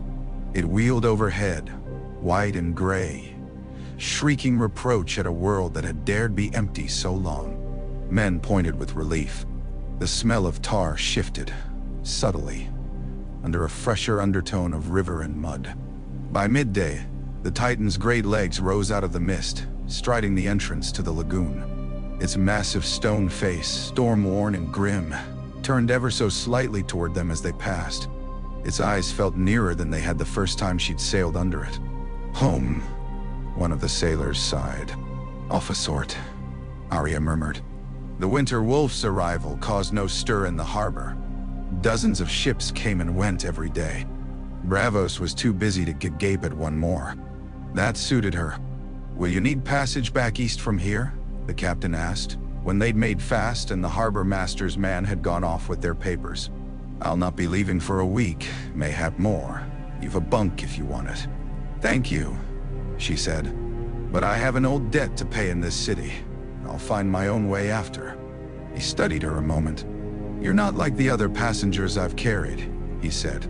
"I should hope not," she said. He huffed. "If you ever need a ship that'll sail where others won't, send for the Winter Wolf," he said. "If I'm not dead of drink or stupidity, I'll come." She did not promise she would. She only nodded, then stepped onto the quay. Bravos smelled as it always had, fish and rain and people. A stew of salt and sweat and spice. The streets thronged. Voices shouted in a dozen tongues. Gondolas slid under arching bridges, their oars cutting black water with steady strokes. She walked with confidence born of memory. The city had changed in small ways. New paint on old doors, new names over old shops, but its bones remained the same. Cat of the Canals would still have known where to run if she'd stolen an orange. She did not head for the Ragmen's harbor or the moon pool or the docks where she'd once sold clams. Her feet carried her toward a quieter district, where the buildings pressed closer and the air grew damp with the scent of a particular kind of incense. The house of black and white stood at the end of a narrow street, its doors plain and its windows dark. From the outside, it looked smaller than memory. She paused on the threshold. "Valar Morghulis," she murmured. The doors swung open. Cool air breathed out, smelling of stone and still water. Shadows beckoned. Candles flickered deep within. She stepped inside.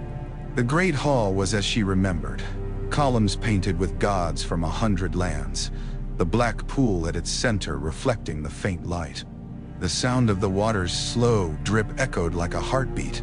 A girl knelt near the pool, her head bowed. Another acolyte stood behind her, offering a cup. The rows of faces in the vaults below were hidden from view, but she felt their presence, like eyes between the pillars. No one rushed to greet her. No one raised alarms. A man in plain gray stepped from the shadows near the altar. His face was unfamiliar, nondescript, middle-aged. The kind of face that would vanish in a crowd. His eyes, though, were known to her. Deep and calm and measuring. "Valar Dohaeris, child," the kindly man said. He wore a different face, but his voice had the same timbre it had when Hand asked her who she was by the black pool. "Not a child," she said. "Not in years," he agreed. "In other ways, we shall see." He studied her for a moment more, then smiled faintly. "You have walked far," he said. "Farther than most who come here." "You know where I've been?" she asked. "We hear of things," he said. "A storm in the west that never touches the coasts. A Sisterton fisherman who swears he passed through stone. Whispers of a city on a wall. And the weight in the water has changed." She blinked. "You feel that here?" "The god is one in many places," the kindly man said. "Its faces are many, but its hunger is single. When someone tampers with the pattern of death, we feel the ripple. When someone relieves a strain it has been holding, we feel that too." "Mine. Then you know what I've done," she said slowly. "I know something of it," he said. "I would hear more. Come." He turned and walked toward the inner doors. She followed him through the hall, past the black pool. She did not look down into it. She knew too much now of dark waters and what they might show. The waif waited in the quiet of the training room beyond, or someone with the waif's eyes. Her body was older, lean muscle tight on bone. A faint scar ran from ear to chin, new since Arya had last seen her. Her smile was as sharp and unpleasant as ever. "So the little wolf returns," the waif said. "Did you tire of pretending to be no one in a world that insists on giving you names?" Arya's fingers twitched toward Needle's absent weight. She had left the sword buried at a godswood root years before, but some habits never left. "I did what no one else here could," she said. "I walked where the gods' faces don't shine yet." "Listen to her," the waif said lightly. "She went on a voyage and now thinks herself a maester with a map." "Enough," the kindly man said mildly. His gaze did not leave Arya's face. "Tell me." She told them. She spoke of Keth, of Talara's basin, of the knot held in the wall. She told them of the necessary man in the street and the boy with the stick. She told them of Talara's fear and stubbornness, of her own, of the choice to cut rather than hold. The waif's expression flickered once, when Arya described taking the knot into herself, not with sympathy, with something like envy. "And now," the kindly man said when she had finished, "you feel emptier." "Yes," she said. "Quiet, alone." He nodded slowly. "You were never meant to carry so many futures," he said. "When you first drank from our cup and lay in darkness, the god touched you to see what you might be. It opened you wider than most. You saw farther than we expected. You used that sight well at times, recklessly at others, but always you were still a girl with one pair of hands." "I'm not a girl," she said reflexively. He smiled, "and still so eager not to be." "Are you angry?" she asked. "For what?" he said. "For cutting a knot that should never have been tied? For taking on yourself a burden that belongs to the god? For returning what was never fully yours to keep?" "Nayanda." His eyes softened. "You thought you betrayed us once when you spared a man in an alley," he said. You thought you failed the god again when you chose paths it had not plainly laid. You still think of it as a master with a ledger it balances against your axe. It isn't? She asked. It is death, he said simply. Nothing more. Nothing less. It is the ending that gives shape to all stories. It is not a bookkeeper. It does not punish or reward.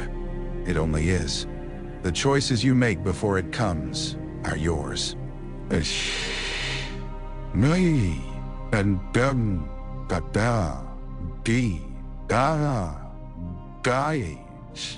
That's not what you told me when I came to you, she said. You were a child then, he said. Children need clearer lines. And now? She asked. Now you are something else, he said. Neither child nor servant, neither Stark nor no one. The waif snorted. She's always wanted to be special, she said. It seems she managed it. Arya ignored her. I don't see the web anymore, she said softly. When Bran looks, he will still see threads. You, when you sit by the pool, will see faces of the dead and dying. Talara will see enough to make her cautious. But I just see what's in front of me. Nah.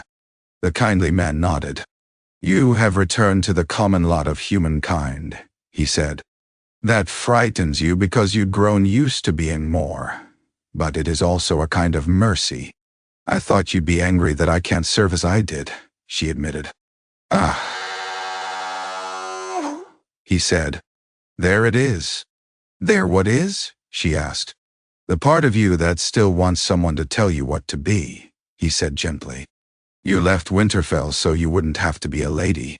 You came here so you wouldn't have to be Arya Stark. You went west so you wouldn't have to be either.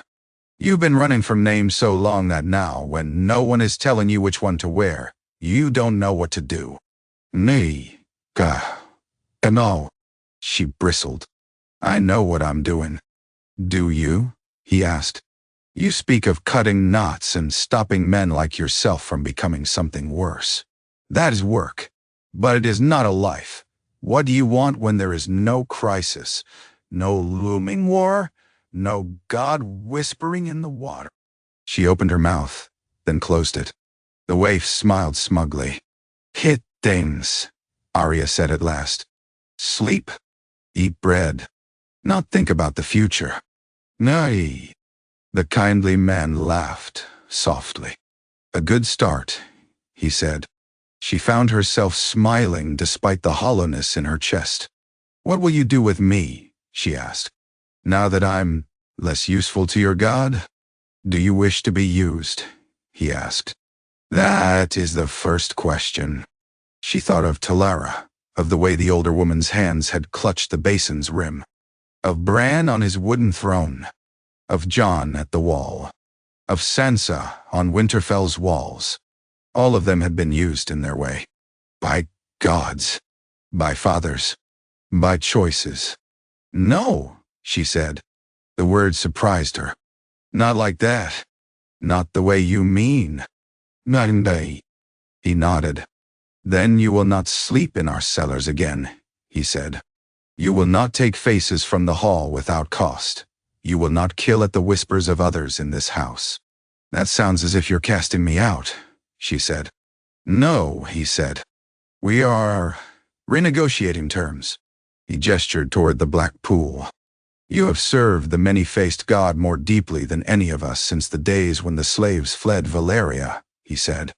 You have walked in places its shadow does not reach often. You have cut a knot that even it had allowed to grow too tight. If anything, it is you who must decide whether you wish to serve it further. Nay, nay, and if I say yes, she asked, then you will do so as Arya Stark, he said. Not as no one. You will wear faces as tools, not as skin you forget is stolen. You will choose the names you take and the lives you end according to your conscience, not merely our contracts. The waif made a disgusted noise. That's not how this works, she said. Perhaps it must be now, the kindly man said. The god has many temples, many servants. Some cling so tightly to the rules they forget why they exist. Others wander too far into indulgence. A balance must be struck. Mabe. He looked at Arya. You have always lived at the knife edge of balance. She swallowed. And if I say no, she asked. He smiled. Then we will eat soup together and talk of old times, he said. You will walk out of this house with your own face and perhaps another in your pack, and you will owe us nothing more than you owe the wind. We do not hold people here. That's not how I remember it, she said dryly. He inclined his head. You remember the girl you were, he said. She needed walls. You do not. Nah. The idea of walking away entirely from the house of black and white, from its faces and its skills, made her hands feel strangely empty. For all that she'd chafed under their discipline, this place had shaped her as much as Winterfell had. But she had already severed one dangerous tether today. She had no desire to become Talara in another guise, chained to a basin forever. I'll keep the coin, she said, and what I've learned. Of course, he said. And I'll kill in your god's name when it seems right, she went on. Not because someone pays for a death, but because the world's better with that face in your hall. That seems fair, he said. And I'll choose when to stop, she said. When the killing starts feeling too easy, when I start thinking I deserve to decide everything. He nodded slowly. Then we have an accord, he said. The waif's lip curled. You're making her dangerous, she said. She was dangerous already, the kindly man said mildly. Now she will at least know it. Arya breathed out. The quiet inside her shifted, subtly, from emptiness to space. Do you want your bed for the night? The kindly man asked. Your old pallet is long gone, but there is room. She thought of the damp sheaves of straw, of the stone under her back, of the whisper of other children breathing in the dark. No, she said. I have coin. I'll buy my own bed. He smiled. Then go, Arya Stark, he said, and do what you have always done. What's that? She asked. He shrugged. Survive, he said, and trouble those who forget that death comes for everyone. She laughed. On her way out, she passed the black pool. For a moment, she hesitated. Once she had knelt here as a blind girl and drunk water that tasted of salt and dust. She had fallen into darkness and dreamed of wolves and doors and faces. When she woke, the world had been sharper, harder. Now she looked down into the water and saw only her reflection. A long face, leaner than it had been at 16. Eyes that had seen more than they wanted. A streak of white at the temple she did not remember getting. Don't leave it too long, a voice murmured at her elbow. She glanced sideways. The waif stood there, arms folded. Leave what? Arya asked. Living, the waif said. You're very fond of martyring yourself to causes. One day there won't be enough of you left to do anything else. Is that concern? Arya asked. The waif's mouth twisted. No, she said. I'm too selfish to want anyone else to have your stories. She turned away. Arya left the house of black and white without looking back. She rented a small room above a cooper's shop on a street off the Purple Harbor. The bed was lumpy and the walls thin. The smell of boiled leather seeped through the floorboards. She slept as she had not in years. No futures jostled her. No boys with sticks. No dragons. No walls. Only dreams of running through Winterfell's halls, a wooden sword in her hand, Nymeria's howl distant and thrilling. In the morning she bought bread and cheese and walked to the harbor. The winter wolf was still there. Men scurried up and down her lines, hauling, scrubbing, cursing. The captain stood on the deck, shouting at a lazy deckhand. You're late, he said when he saw her. I didn't promise to come, she said. You didn't promise not to either, he replied. You staying aboard or ashore? Ashore, she said. Your ship smells too much like men. As opposed to what? He demanded. Perfumed noblewomen who shit gold? The sea, she said.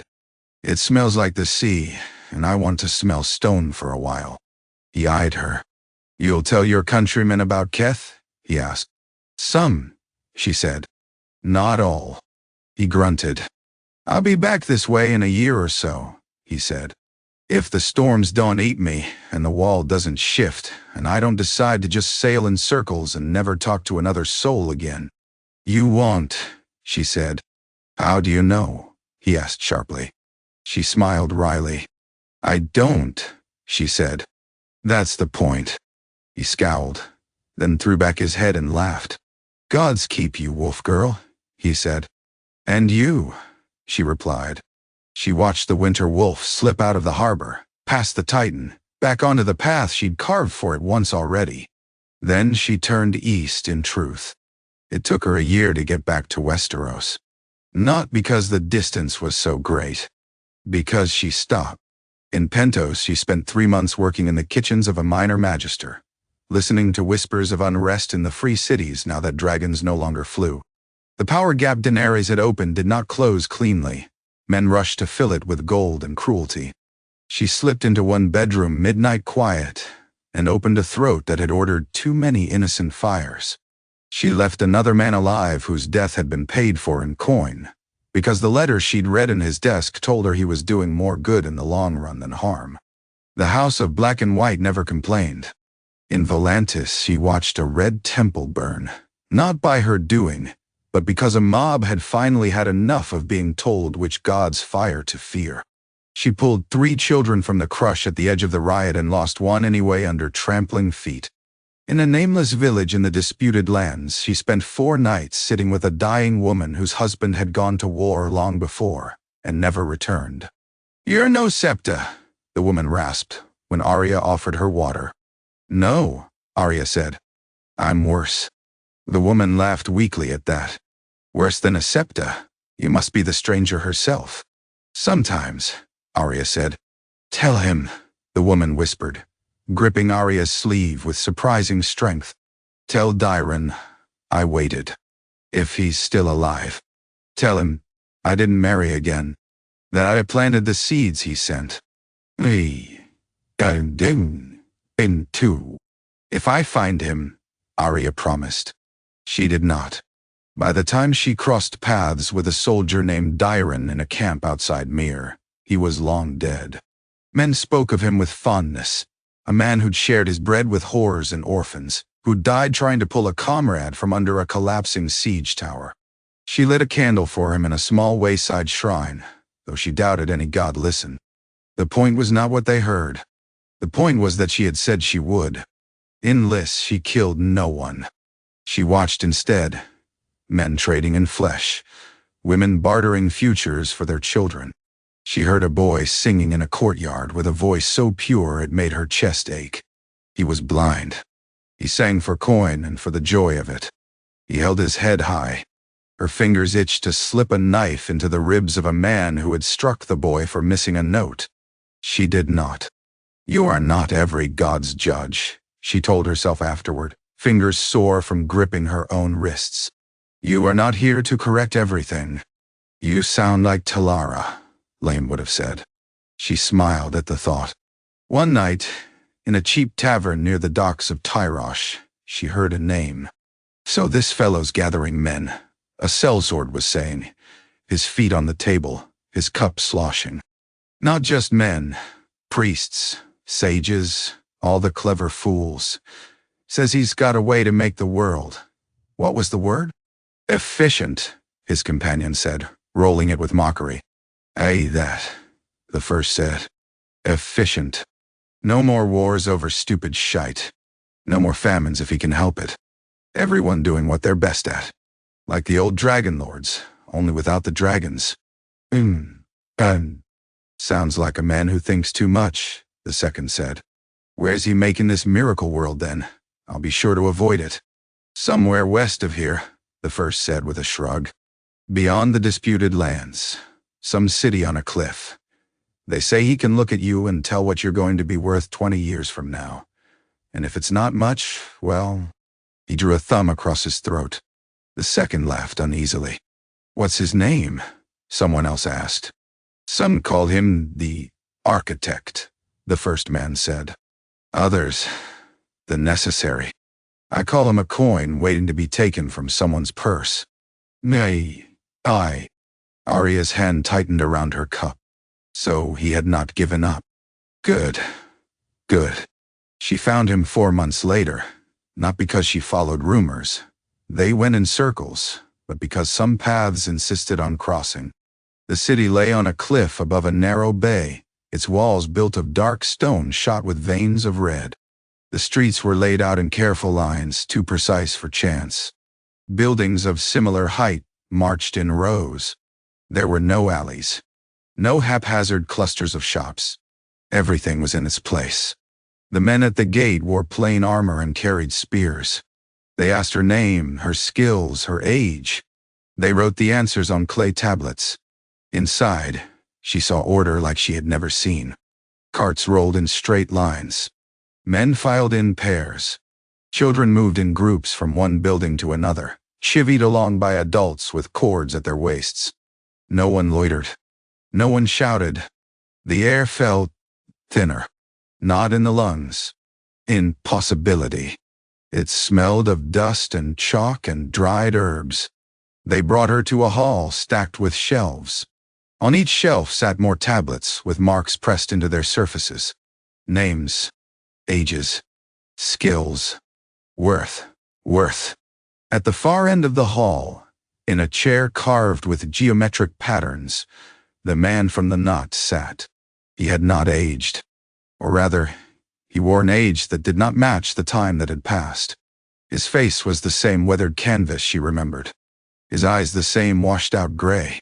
But the aura around him had changed. It was smaller. Stark, he said evenly when he saw her. Or whatever you call yourself these days. Arya does, she said. And others. You cut my knot, he said. Quite the feat. Did you think I would wither because of it? You lost your anchor, she said. You've done. Well, for a man without a wall behind him. He gestured around. All this without a god's hand, he said. Just mine. I thought you'd approve. No more meddling in futures directly. Only guiding. She walked slowly down the aisle of shelves. On each tablet a crude drawing. A loom for weavers. An axe for woodcutters. A coin for traders. A cracked jar for the less useful. What do these mean, she asked. Assignments, he said. Talent. Potential. Use. I speak with each new arrival. I listen. I watch. I tell them where their gifts lie. They serve there. There is less waste. Less hunger. Less war. There are fewer choices, she said. The wrong choices cause chaos, he said. Pain. The right ones do too, she said. Your city smells like chalk and fear. He stiffened. They are grateful, he said. Are they? She asked. She stepped closer to a doorway where 3 children sat on low stools, scratching symbols into wax with careful intensity. A woman watched them, a stick in her hand. What do you want to be? Arya asked one of the girls. The girl looked up, startled. What? We are told, she said after a quick glance at the woman. And if you weren't told? Arya asked. The girl frowned. I don't understand. Arya felt something cold settle in her. She straightened. You're building a knot out of bodies now, she said. One you don't need a god to hold. He watched her with an expression that might have been frustration or pity. You think your people don't live in knots? He asked. Westeros. Titles and bloodlines and expectations. Ugly heirs clinging to rotten keeps because their fathers did. Sons sent to the wall because their brothers were born first. Daughters bartered. Is that freedom? Men. Geisha. It's broken, she said. But breaking it doesn't mean straightening every line. You would prefer what? He asked. Anarchy? Riots? Pretty speeches about liberty while men starve? I'd prefer you not carve the world into slots, she said. But I know you won't listen. So why are you here? He asked. To kill me? You tried before. If not for your little trick with the god, I'd have burned you from the web. Maybe I'm here because I thought you might have learned, she said. You haven't. He laughed. There is one thing we agree on then, he said. We're both disappointed. She glanced at the shelves again. How long do you think this will last? She asked. Before someone decides they don't like their tablet. Before a man with a cracked jar decides he wants a coin. There are punishments, he said. What a comfort, she murmured. He watched her, waiting. In another life, she might have weighed his death against what it would unleash. She might have seen a dozen ways his city could fall. With blood, without, into freedom, into chaos. Now she saw only the man in front of her, the people outside who had been taught not to imagine any other way. If I kill you, she said, what happens? He smiled thinly. Others have seen what is possible, he said. They will try to keep it. Perhaps, she said. Perhaps not. Her hand moved. She was quicker than he was, even now. Years of training, of fighting, of moving in close and striking where it mattered, had made her body precise. Her knife slid between ribs and into heart. His eyes widened. Blood blossomed on his shirt. You think this changes anything, he croaked. No, she said quietly. I think it changes you. The rest, that's not mine to decide. He stared at her, as if trying to see the futures he once held. He saw nothing. He died. She wiped her knife on his sleeve. His followers reacted as any men did when their center was cut out. Confusion, denial, anger. Some clung harder to the tablets and schedules. Some drifted. A boy threw his clay tablet into the sea and spat on the ground where the architect's blood had dried. A woman who'd been told she was only fit for menial labor walked out beyond the city walls and took up her father's trade as a hunter. It was messy. It was human. She did not stay to shepherd them. She left at dawn, her pack light, her knives where they'd always been. 2 years later, a merchant in Pentos told a tale of a city on a cliff where people lived in perfect order until a stranger came and whispered that they might choose otherwise. He laughed as he told it, as if it were a jest. Then what? Someone asked. Then they argued, the merchant said cheerfully. Like any good free folk. Arya smiled into her cup. Stories traveled. She did too. Westeros smelled familiar when she stepped off the ship at White Harbor. Snow hung in the air, though none had fallen yet. The wind cut sharper than Essos winds, knifing through cloth to bone. Men wore furs, their beards crusted with frost. The Manderley's merman banners snapped over the harbor, blue and green. She wore a Northman's cloak herself, white fur over boiled leather. A sword hung at her hip, not needle. That remained where she had left it, iron and memory in Winterfell's soil. This blade was plain and serviceable, southern steel that had seen enough sharpening to take the edge she needed. She watched fishermen unload catch, listened to their grumbles about quotas and taxes, about cold fingers and good hauls. The words comforted her. They were petty, mundane. Life. The road north from White Harbor had not grown shorter. She went part of the way with a merchant caravan, keeping mostly to herself. At inns, she shared fire and bread with teamsters who spoke of wolves and bandits and a strange quiet beyond the wall. They spoke Bran's name rarely, Sansa's more often. The king? One man shrugged when someone mentioned him. We get ravens telling us when to plant and when to cull. Seems to know right often enough. Long as he leaves us be and keeps the roads clear, he can sit on whatever chair he likes. The queen in the north now, a woman said. She sends men if the lord up the road gets too greedy. Make sure the tolls don't get changed twice in a season. I like her better than the last lot. The last lot being Starks and Boltons and Freys and everyone else who'd trampled this land. Arya listened and said nothing. When the caravan turned west toward the Barrowlands, she went on alone, horse's breath steaming in the cold. Winterfell's towers rose from the snow as they had in her childhood, but different. New stone patched old. A fresh tower climbed where the old one had been broken. The walls were taller. Wolf's head banners flew from every corner. The guards at the gate did not know her. They eyed her sword and her scarred face, and saw a capable stranger. "Name?" one asked. "Arya Stark of Winterfell," she said. They stared. One laughed, nervously. "And I'm the bloody Night King," he said. "Last I checked he was dead," she said. They looked at each other. "Wait here," one said and ran inside. Snowflakes began to fall while she waited. They melted on her lashes, cold and fleeting. A boy in star colors came bustling out, his cheeks red from exertion. He could not have been more than 12. He stared at her as if expecting her to vanish. "Lady Arya," he blurted. She smiled crookedly. "That's what they called me when they wanted me to sit still," she said. "Is Sansa here?" The boy swallowed. "Her Grace is in the hall," he said. She said if a woman came saying she was Arya Stark, we were to let her in. Unless she was wearing a Frey face, then we were to run." Arya laughed. "I'm not wearing a Frey," she said. "You can relax."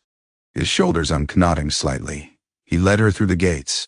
The courtyard was busy, men drilling, women carrying baskets, stable boys leading horses.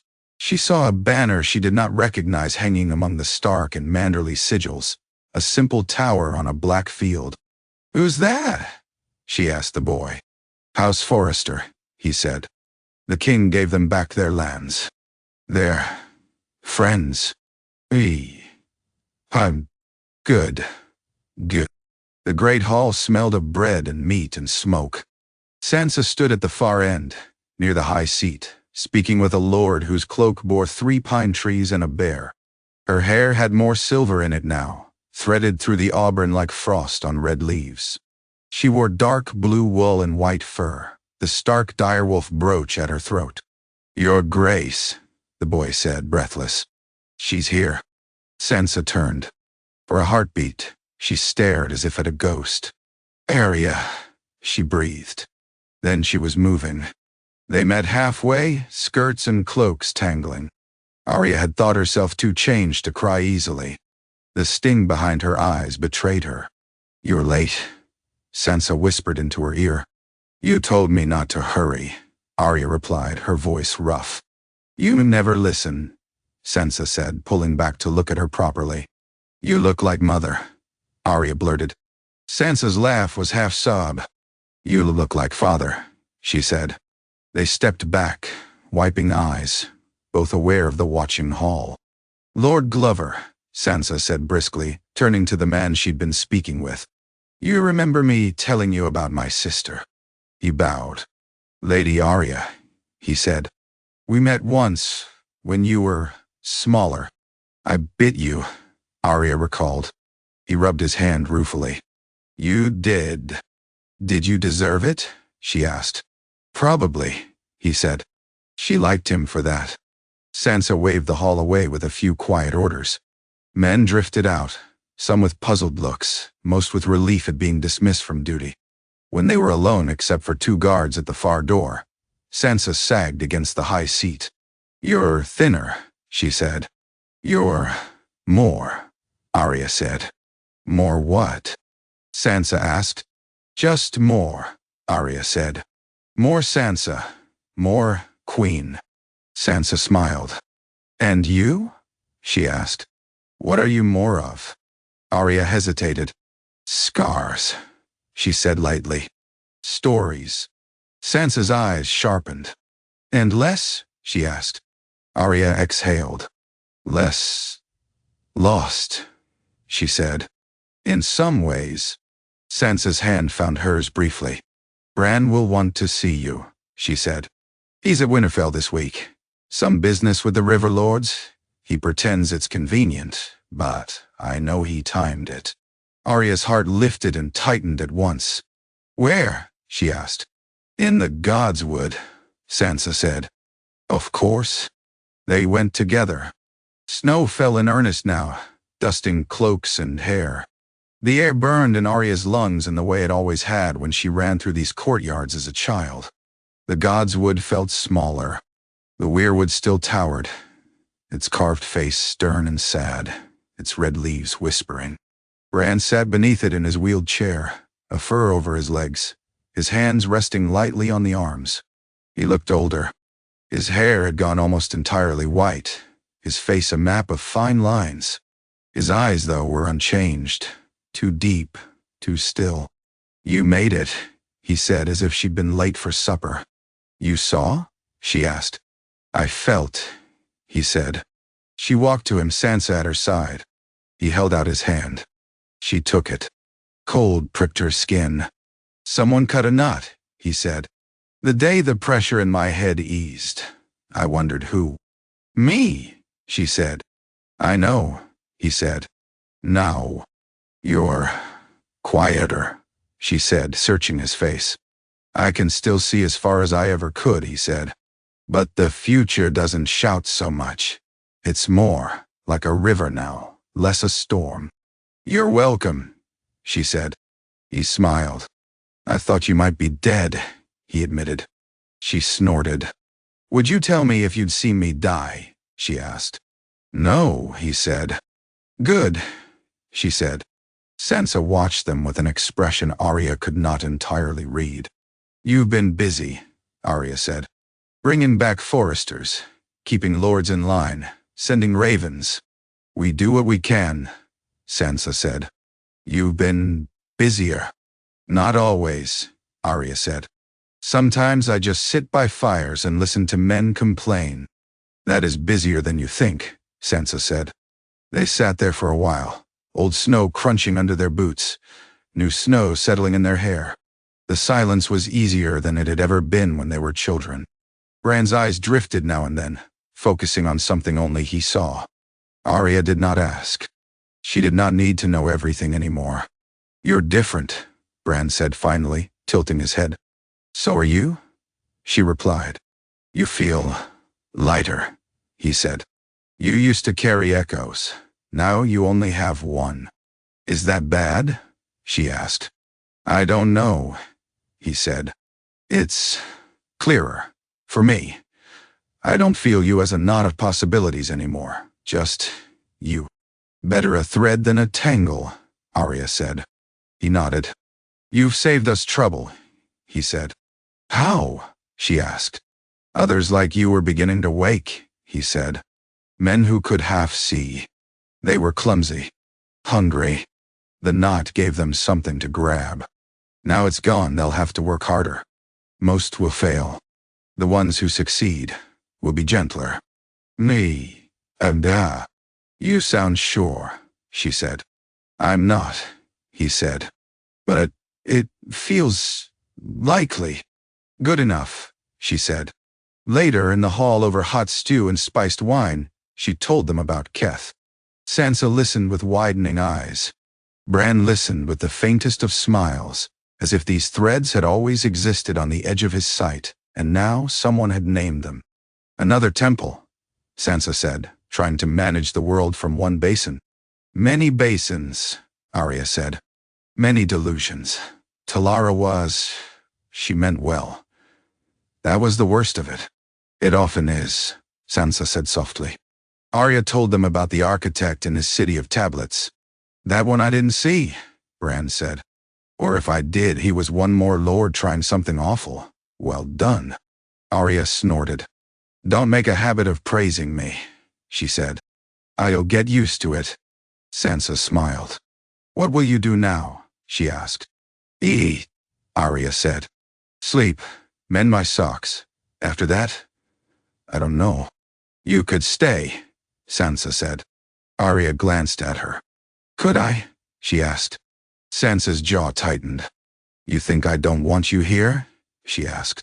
"I think," Arya said carefully, "that if I stayed, you'd feel you had to look after me, and I'd feel I had to run. We were never good at being in the same cage." "This isn't a cage," Sansa said, "but there was no real heat in it." "It's a duty," Arya said. "A crown. You wear yours well. I don't want one." Sansa's shoulders eased. "Good," she said. I didn't want to have to tell you that you'd make a terrible lady of Winterfell." "They tried once," Arya said. "It didn't take." "You can always come," Sansa said. "And go." "I will," Arya said. "Where?" Bran asked. Arya shrugged. "South, perhaps," she said. "See if King's Landing really looks so different without the Red Keep. Visit Gendry and poke at his forging, maybe east again one day. Back to Keth to see if Talara has made peace with not holding her breath." "You make it sound as if the world is small," Sansa said. "I make it sound as if it's wide," Arya corrected. "But not endless. Not for me. I can only walk one road at a time now." "And you're content with that?" Bran asked. She thought of the girl she'd been, clawing at every door, furious at the idea of only one life. Of the woman she'd become, standing at the edge of a basin, drowned in options. "Content," she said. "No, not always, but satisfied sometimes." "That's more than most," Sansa said. They clinked cups. Snow fell outside, soft and steady. Wolves howled beyond the walls. The world went on. Years turned. Arya did not settle, but she did not flee either. She moved. Sometimes she came back to Winterfell. She taught one of Sansa's daughters how to throw a knife without closing her eyes. She sparred with a boy in the yard who swung too wide and laughed too easily. She told stories by the hearth that made men shift uneasily and glance at their shadows. Sometimes she went south. She saw King's Landing rebuilt, smaller and stranger than before, its scars visible in stone and memory. She saw the empty space where the Sept of Baelor had stood, and the way people skirted it unconsciously. She killed a man in an alley there who had started collecting little girls with dark hair. "You think you are doing the gods' work," he gurgled, her blade in his throat. "No," she said. "I think I'm doing mine." She went beyond the narrow sea again now and then. She returned to Braavos and shared soup with the kindly man, who sometimes wore faces she remembered, and sometimes faces she didn't. She saw the waif once, sitting alone by the black pool, her expression unreadable. In Keth, Talara grew older. She no longer spent all day at the basin. She walked the terraces, listening to disputes about fishing rights, about who had the right to plant trees on the lower slopes, about whether the temple should allow outlanders to sit in on small seeings. Lan nagged her. "You're still trying to hold too much," Lan said one afternoon as they watched a storm form far out to sea. "And you're still counting too many ships," Talara retorted. "You made me harbor voice," Lan said. "This is your fault." They argued. They compromised. They built a second, smaller basin and allowed foreigners to use it under strict rules, learning from Arya's stories of what happened when men like the architect abused such gifts. They did not make any more knots. The boy with the stick grew. He did not become the monster Talara and the architect had feared. But he did not become a saint either.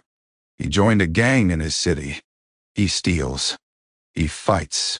He kills a man at 20 in a brawl over a woman and runs, heart pounding, the weight of it sitting badly in his gut.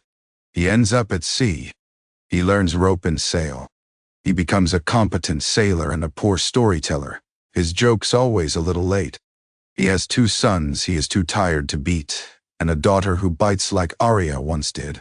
He drinks too much. When he is 40, he throws a passenger's clay tablet into the sea because the man looks at his children as if they are numbers, not people. He never hears the word, not. Arya never sees him. She hears once in a tavern in Myr about a sailor who punched a priest of efficiency in the face. She smiles. In the north, Sansa grows old. Her hair goes white.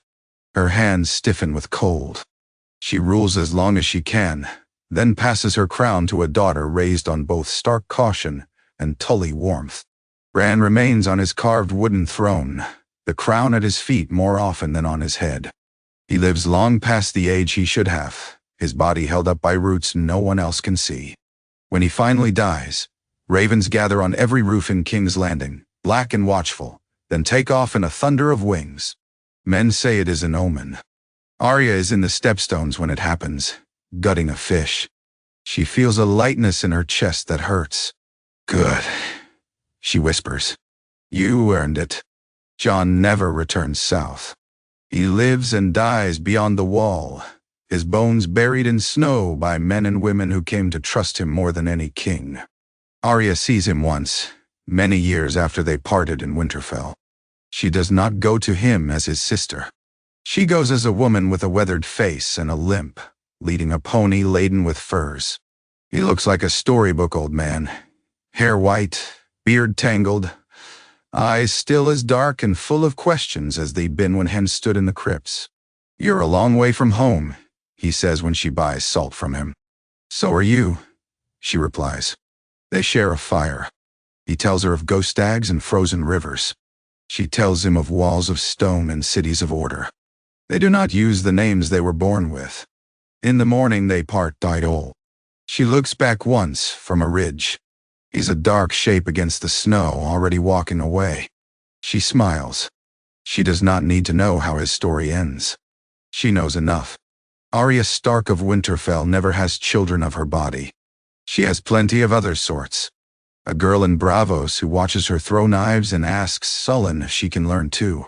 A boy in the Stormlands who tries to pick her pocket and finds himself instead learning how to move without being seen. A woman in Old Town who studies scrolls late into the night and mutters that the maesters are blind to half the world. Arya tells her about Keth and its basins and suggests that perhaps there are more such places. She does not build a school. She does not found a house. She leaves fragments of herself in people who will never know her name, and in people who will. In her 67th year, she returns to Winterfell one last time. Her hair is more white than brown now. A scar along her jaw twinges in the cold. Her knees ache when she climbs the steps. The Godswood greets her like an old friend. She lies under the weirwood, looking up through its red leaves at a sky pale with milk. Snow falls on her face. She laughs. You always wanted to die with a sword in your hand, Sansa said once, exasperated, when they were arguing about something foolish. Arya had shrugged. Better than choking on a bone. She has killed enough for 3 lifetimes. She has argued with gods and cut knots and watched dragons burn and seas fall and walls move. She is tired.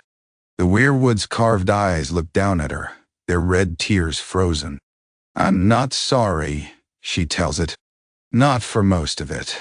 Some of it, but not most. The tree says nothing. The world does not pause. In a city across the sea, Lan counts ships.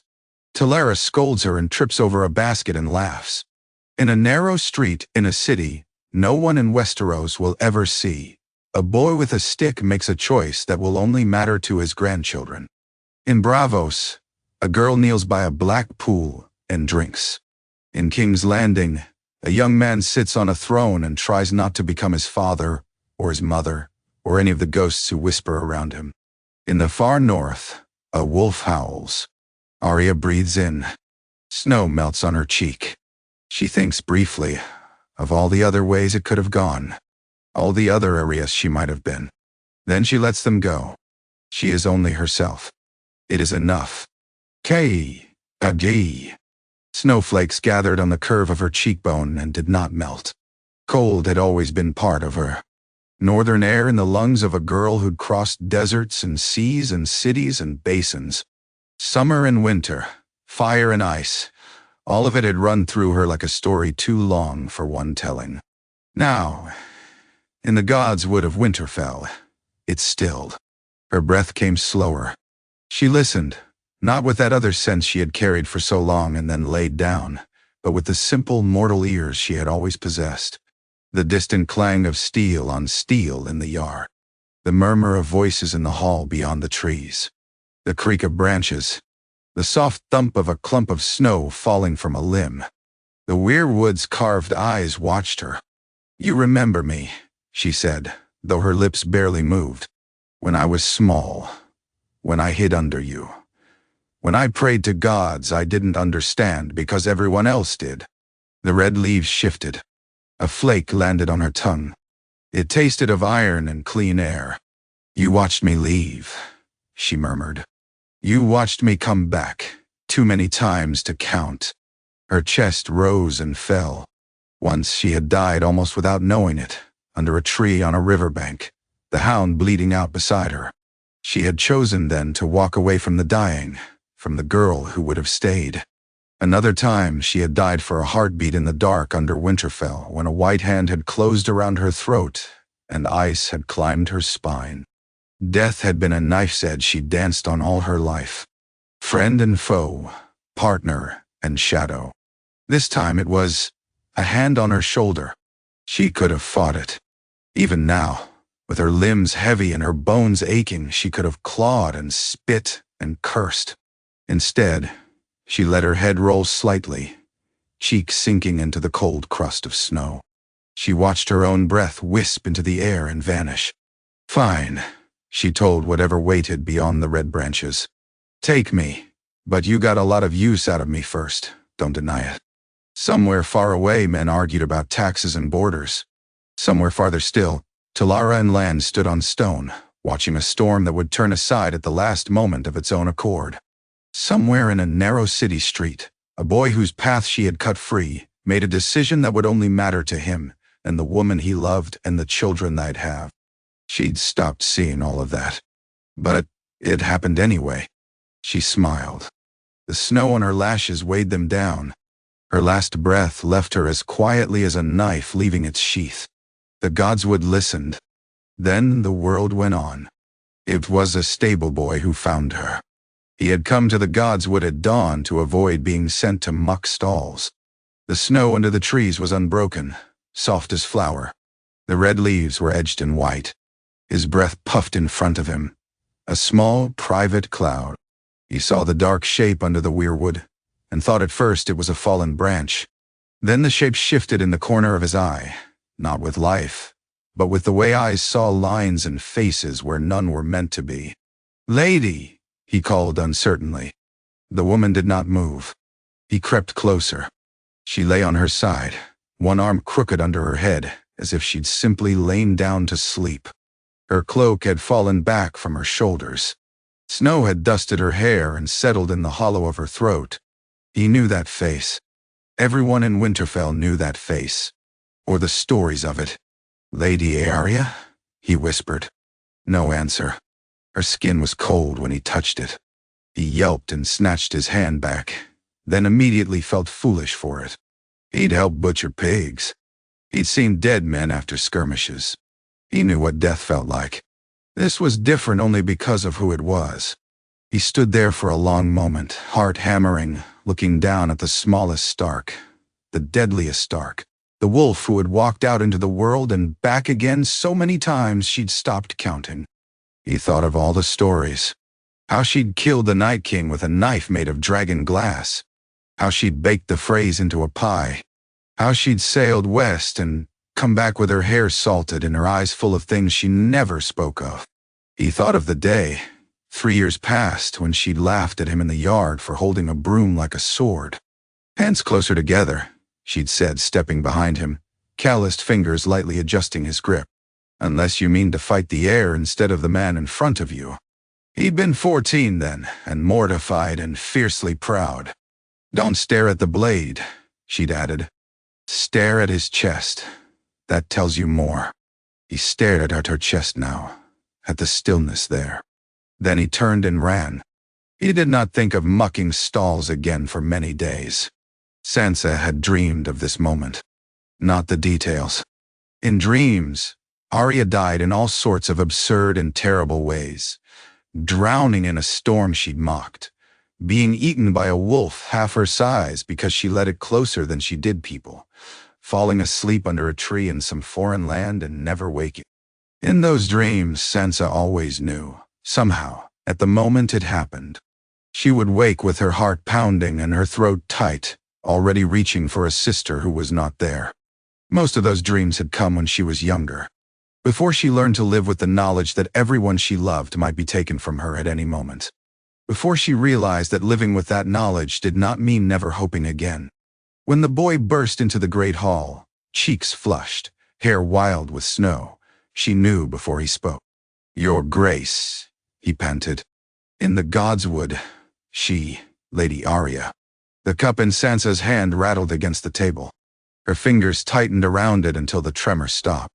Every eye in the hall was on her. She set the cup down carefully. "Thank you," she said. Her voice was almost unnaturally calm. "Go and fetch Maester Torrhen." Quietly. "You two." She nodded at the nearest guards. "Come with me." The snow in the courtyard squeaked under her boots as she crossed it. The cold did not bite as it once had. Age had dulled her skin and sharpened her awareness of every bone. She was 62 now, older than her mother had ever been, older than her father. Age had never seemed real when she was a girl. Now it sat with her in chair and bed and hall, an uninvited but familiar guest. Under the weirwood, Arya looked like herself. That was Sansa's first thought. She had seen too many corpses that barely resembled the people they'd once been. Father on the spike, his features swollen. Mother in the river, her hair floating like weeds. Arya was only still. Snow laced the dark strands of hair at her temple. A fine line ran from the corner of her mouth to her jaw, a scar Sansa could not remember having seen before. There were other scars, older ones, along her hands, on the visible edge of her throat. They told a story Sansa had only ever guessed at. "She came yesterday," Sansa said quietly. Her voice sounded as if it belonged to someone else. "She said she was tired," Sansa went on, for the guard's sake more than her own, as if this were explanation enough. "We ate. She complained about the stew. She laughed at my new banner. Then she went to walk." The weirwood's carved face watched her. The guards stood at a respectful distance. Men who had faced whites and raiders and southern swords looked unsure what to do with a dead woman who was both legend and flesh. Sansa knelt. Her knees protested. She ignored them. "Arya," she said, "I told you weren't allowed to leave without saying goodbye." Arya, of course, did not answer. Sansa reached out and brushed snow from her sister's hair. Her fingers did not tremble. There would be time for that later. In bed, in private, where no one would see their queen shake. She let her hand rest on Arya's forehead for a moment, then drew it back. "Send word to the king," she said to the guard behind her. "And to the lords of the north. Tell them Arya Stark died under the eyes of the old gods. Tell them we'll light her pyre tonight." Your Grace," the guard said hoarsely. "Not in the yard," she added. Here, in the godswood." She hated crowds. A flicker of something like amusement crossed one of the men's faces. He had sparred with Arya. She'd knocked him on his back twice with a wooden sword and laughed in his face. "Yes, Your Grace," he said. Maester Torrhen arrived moments later, his gray robes flapping, his breath a wheeze in the cold. He knelt stiffly, fingers finding Arya's throat, then her wrist. "She is with the gods," he said softly. "Of course she is," Sansa said. "They've been chasing her long enough." Torrhen glanced at her, half stricken, half startled by her tone. "It's what she would have said," Sansa added. He nodded. "Why? What rights?" he asked. "For a Stark," Sansa said. "And for Arya, we'll have to remember how to do both." They wrapped Arya in a plain cloth first, not a shroud of Stark embroidery. No wolf's heads, no direwolves. Arya had always bristled at trappings. "We'll give her the wolf another way," Sansa murmured, and no one asked what she meant. They built her pyre at the edge of the weirwood's roots. The wood was dry despite the snow. Winterfell always kept stores ready. Men who had watched the Night King shatter into ice under Arya's knife piled logs with a kind of reverent care. By dusk, the whole castle had gathered. They filled the godswood and spilled into the yard beyond, faces pale in the torchlight, voices low. Snow fell thicker now, silent. Sansa stood at the foot of the pyre. Someone had placed needle on Arya's chest. The blade was dark, the hilt worn smooth. Sansa's throat tightened at the sight of it. She remembered giving that sword up once, under Cersei Lannister's cold stare. Remembered the sound when they'd thrown it into the river. Obedience had nearly choked her then. "Where did you find it?" she had asked Arya, years later, when Needle had reappeared in her sister's hand as if it had never been anywhere else. "I didn't," Arya had said. "You hid it for me." Sansa had not understood until she went to the Godswood and dug with her own hands. Now, the small, thin blade lay where it belonged. Sansa had no fancy eulogies. No monologues like the ones men in the South seemed to practice in front of mirrors. She stood and looked at her people and spoke as plainly as she could. "This is my sister," she said. "Arya Stark of Winterfell. She was a little wild and a lot stubborn, and she died the way she lived, doing what she wanted." A faint ripple of weary amusement went through the crowd.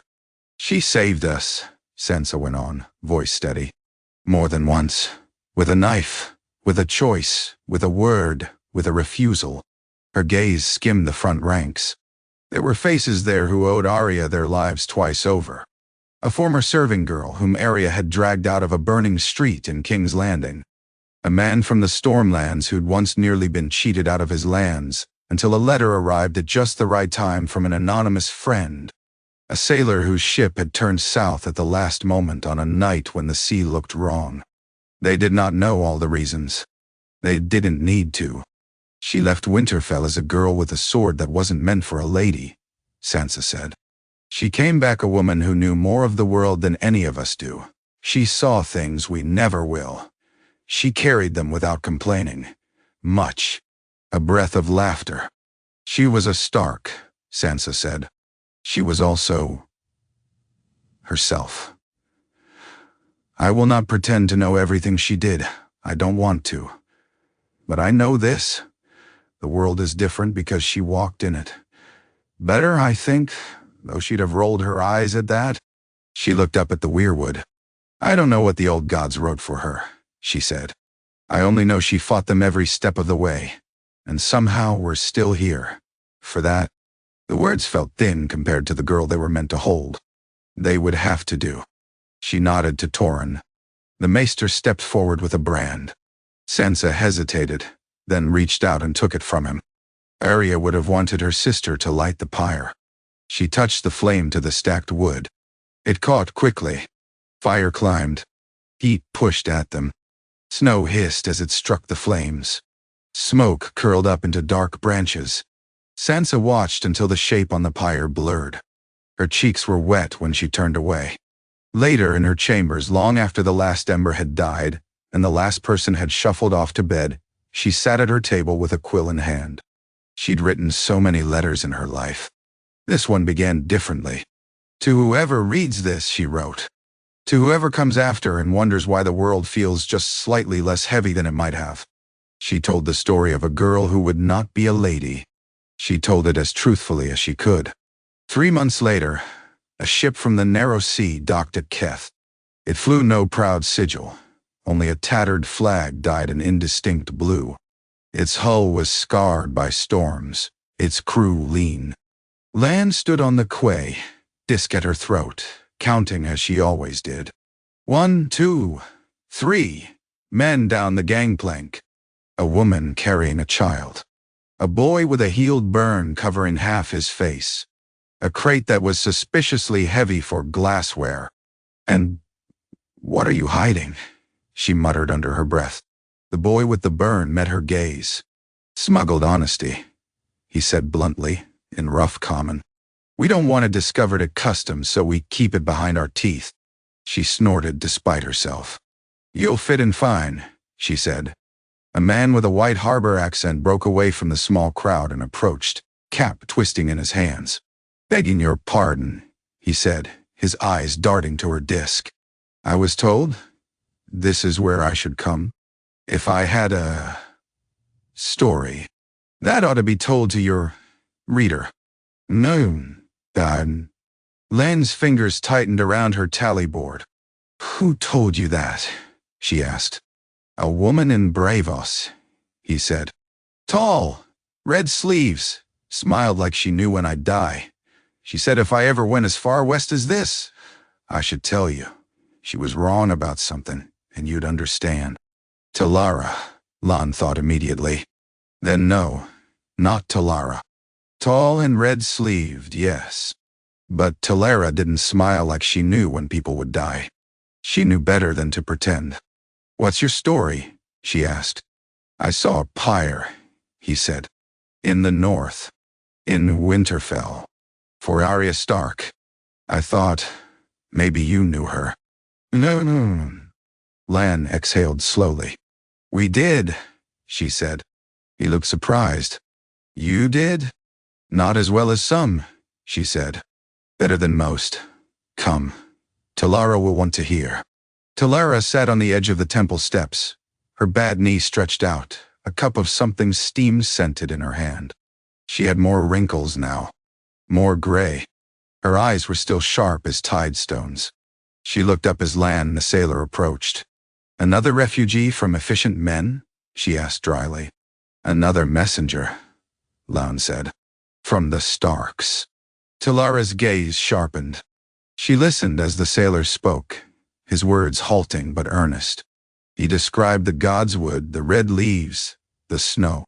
He described the woman on the pyre, small and compact, a sword on her chest and a look on her face like someone who'd gone where she meant to go.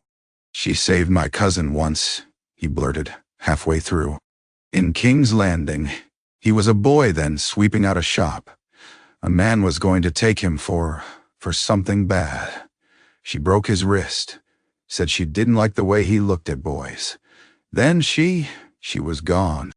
His throat worked. "I wanted..." He rubbed his nose with the back of his hand. "I owed her thanks. Never got to give it. Thought maybe someone should know." Talara's fingers tightened around her cup. "Someone does," she said softly. When the sailor had gone, Lan sat beside her. "You knew she'd die," Lan said quietly. "Everyone dies," Talara replied. "Yes, but did you see this?" Lan pressed. "In the water?" Talara looked toward the basin. The black water lay still now, more often than not. It showed things when asked, but it did not press. The knot's absence had changed it. "Once," Talara said. "A long time ago I saw a wolf under a red tree. I saw snow on dark hair. But there were so many wolves, so many trees, so many snows. It could have been any of them. Or none. I did not look closer." "You could have," Lan said. "Yes," Talara said. "And you didn't," Lan said. "You, of all people." Talara smiled crookedly. "Not every story wants me in it," she said.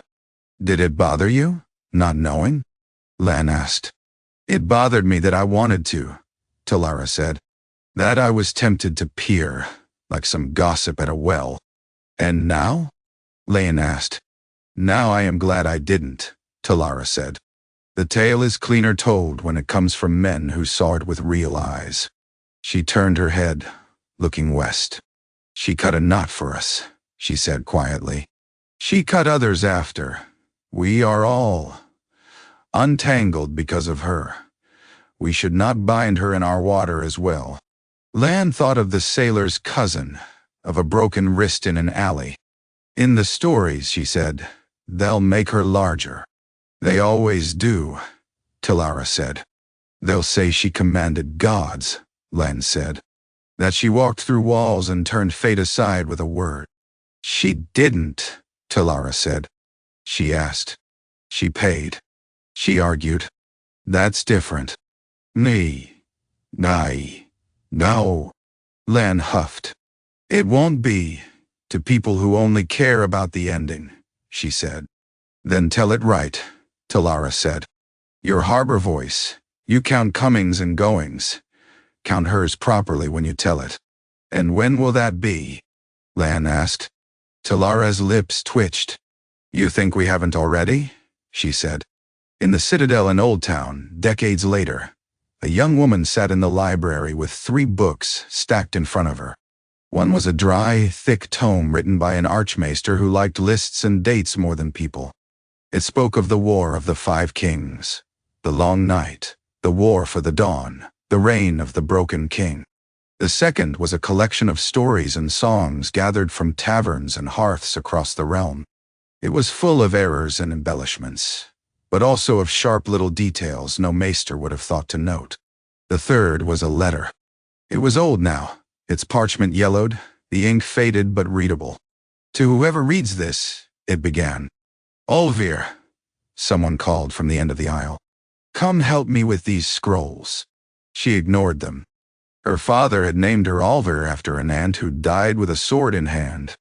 The other novices found it amusing that a girl carried such a name. She did not care. She trailed a finger down the letter's edge. Sansa Stark's hand was neat, every line measured.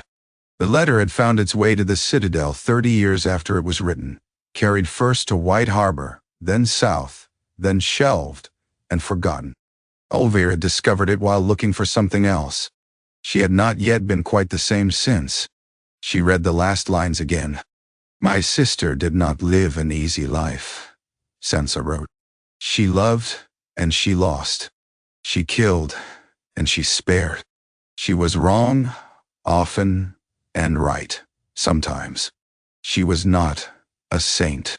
She would have laughed at the thought. She was herself. If the world is kinder for that, it is because she refused to let others decide what she should be. If there is a lesson in her life, let it be that.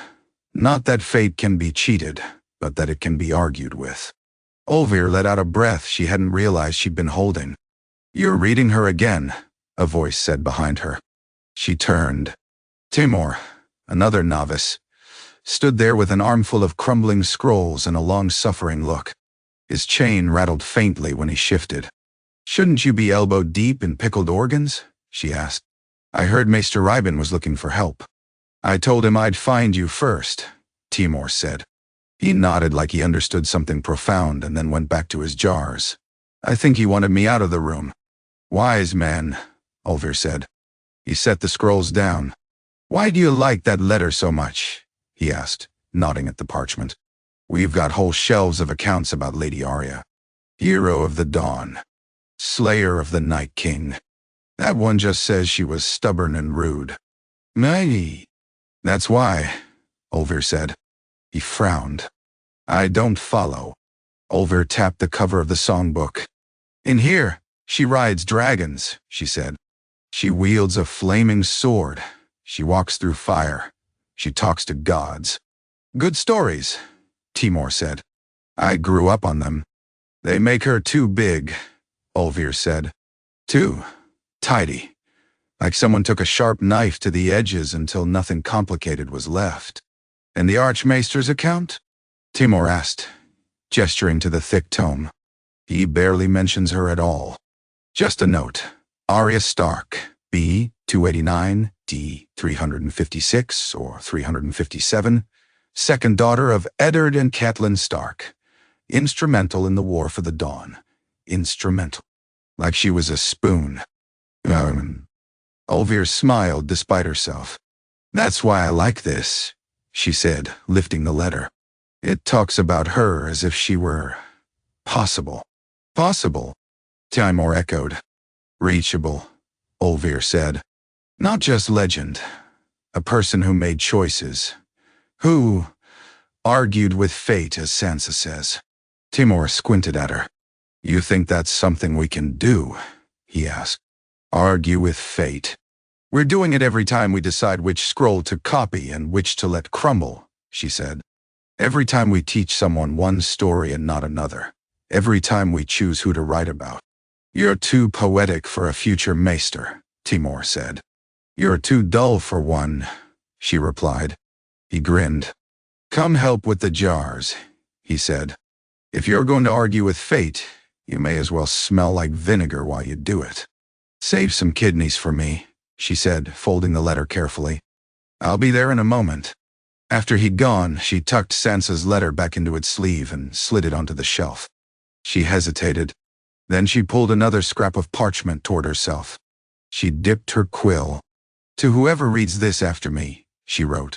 "I found a letter written by Sansa Stark about her sister Arya. I believe it important. Not because of what it says about battles, or kings, or walls, but because of what it says about how a single life can push when everything seems already carved. She did not know if anyone would ever read it. That wasn't the point.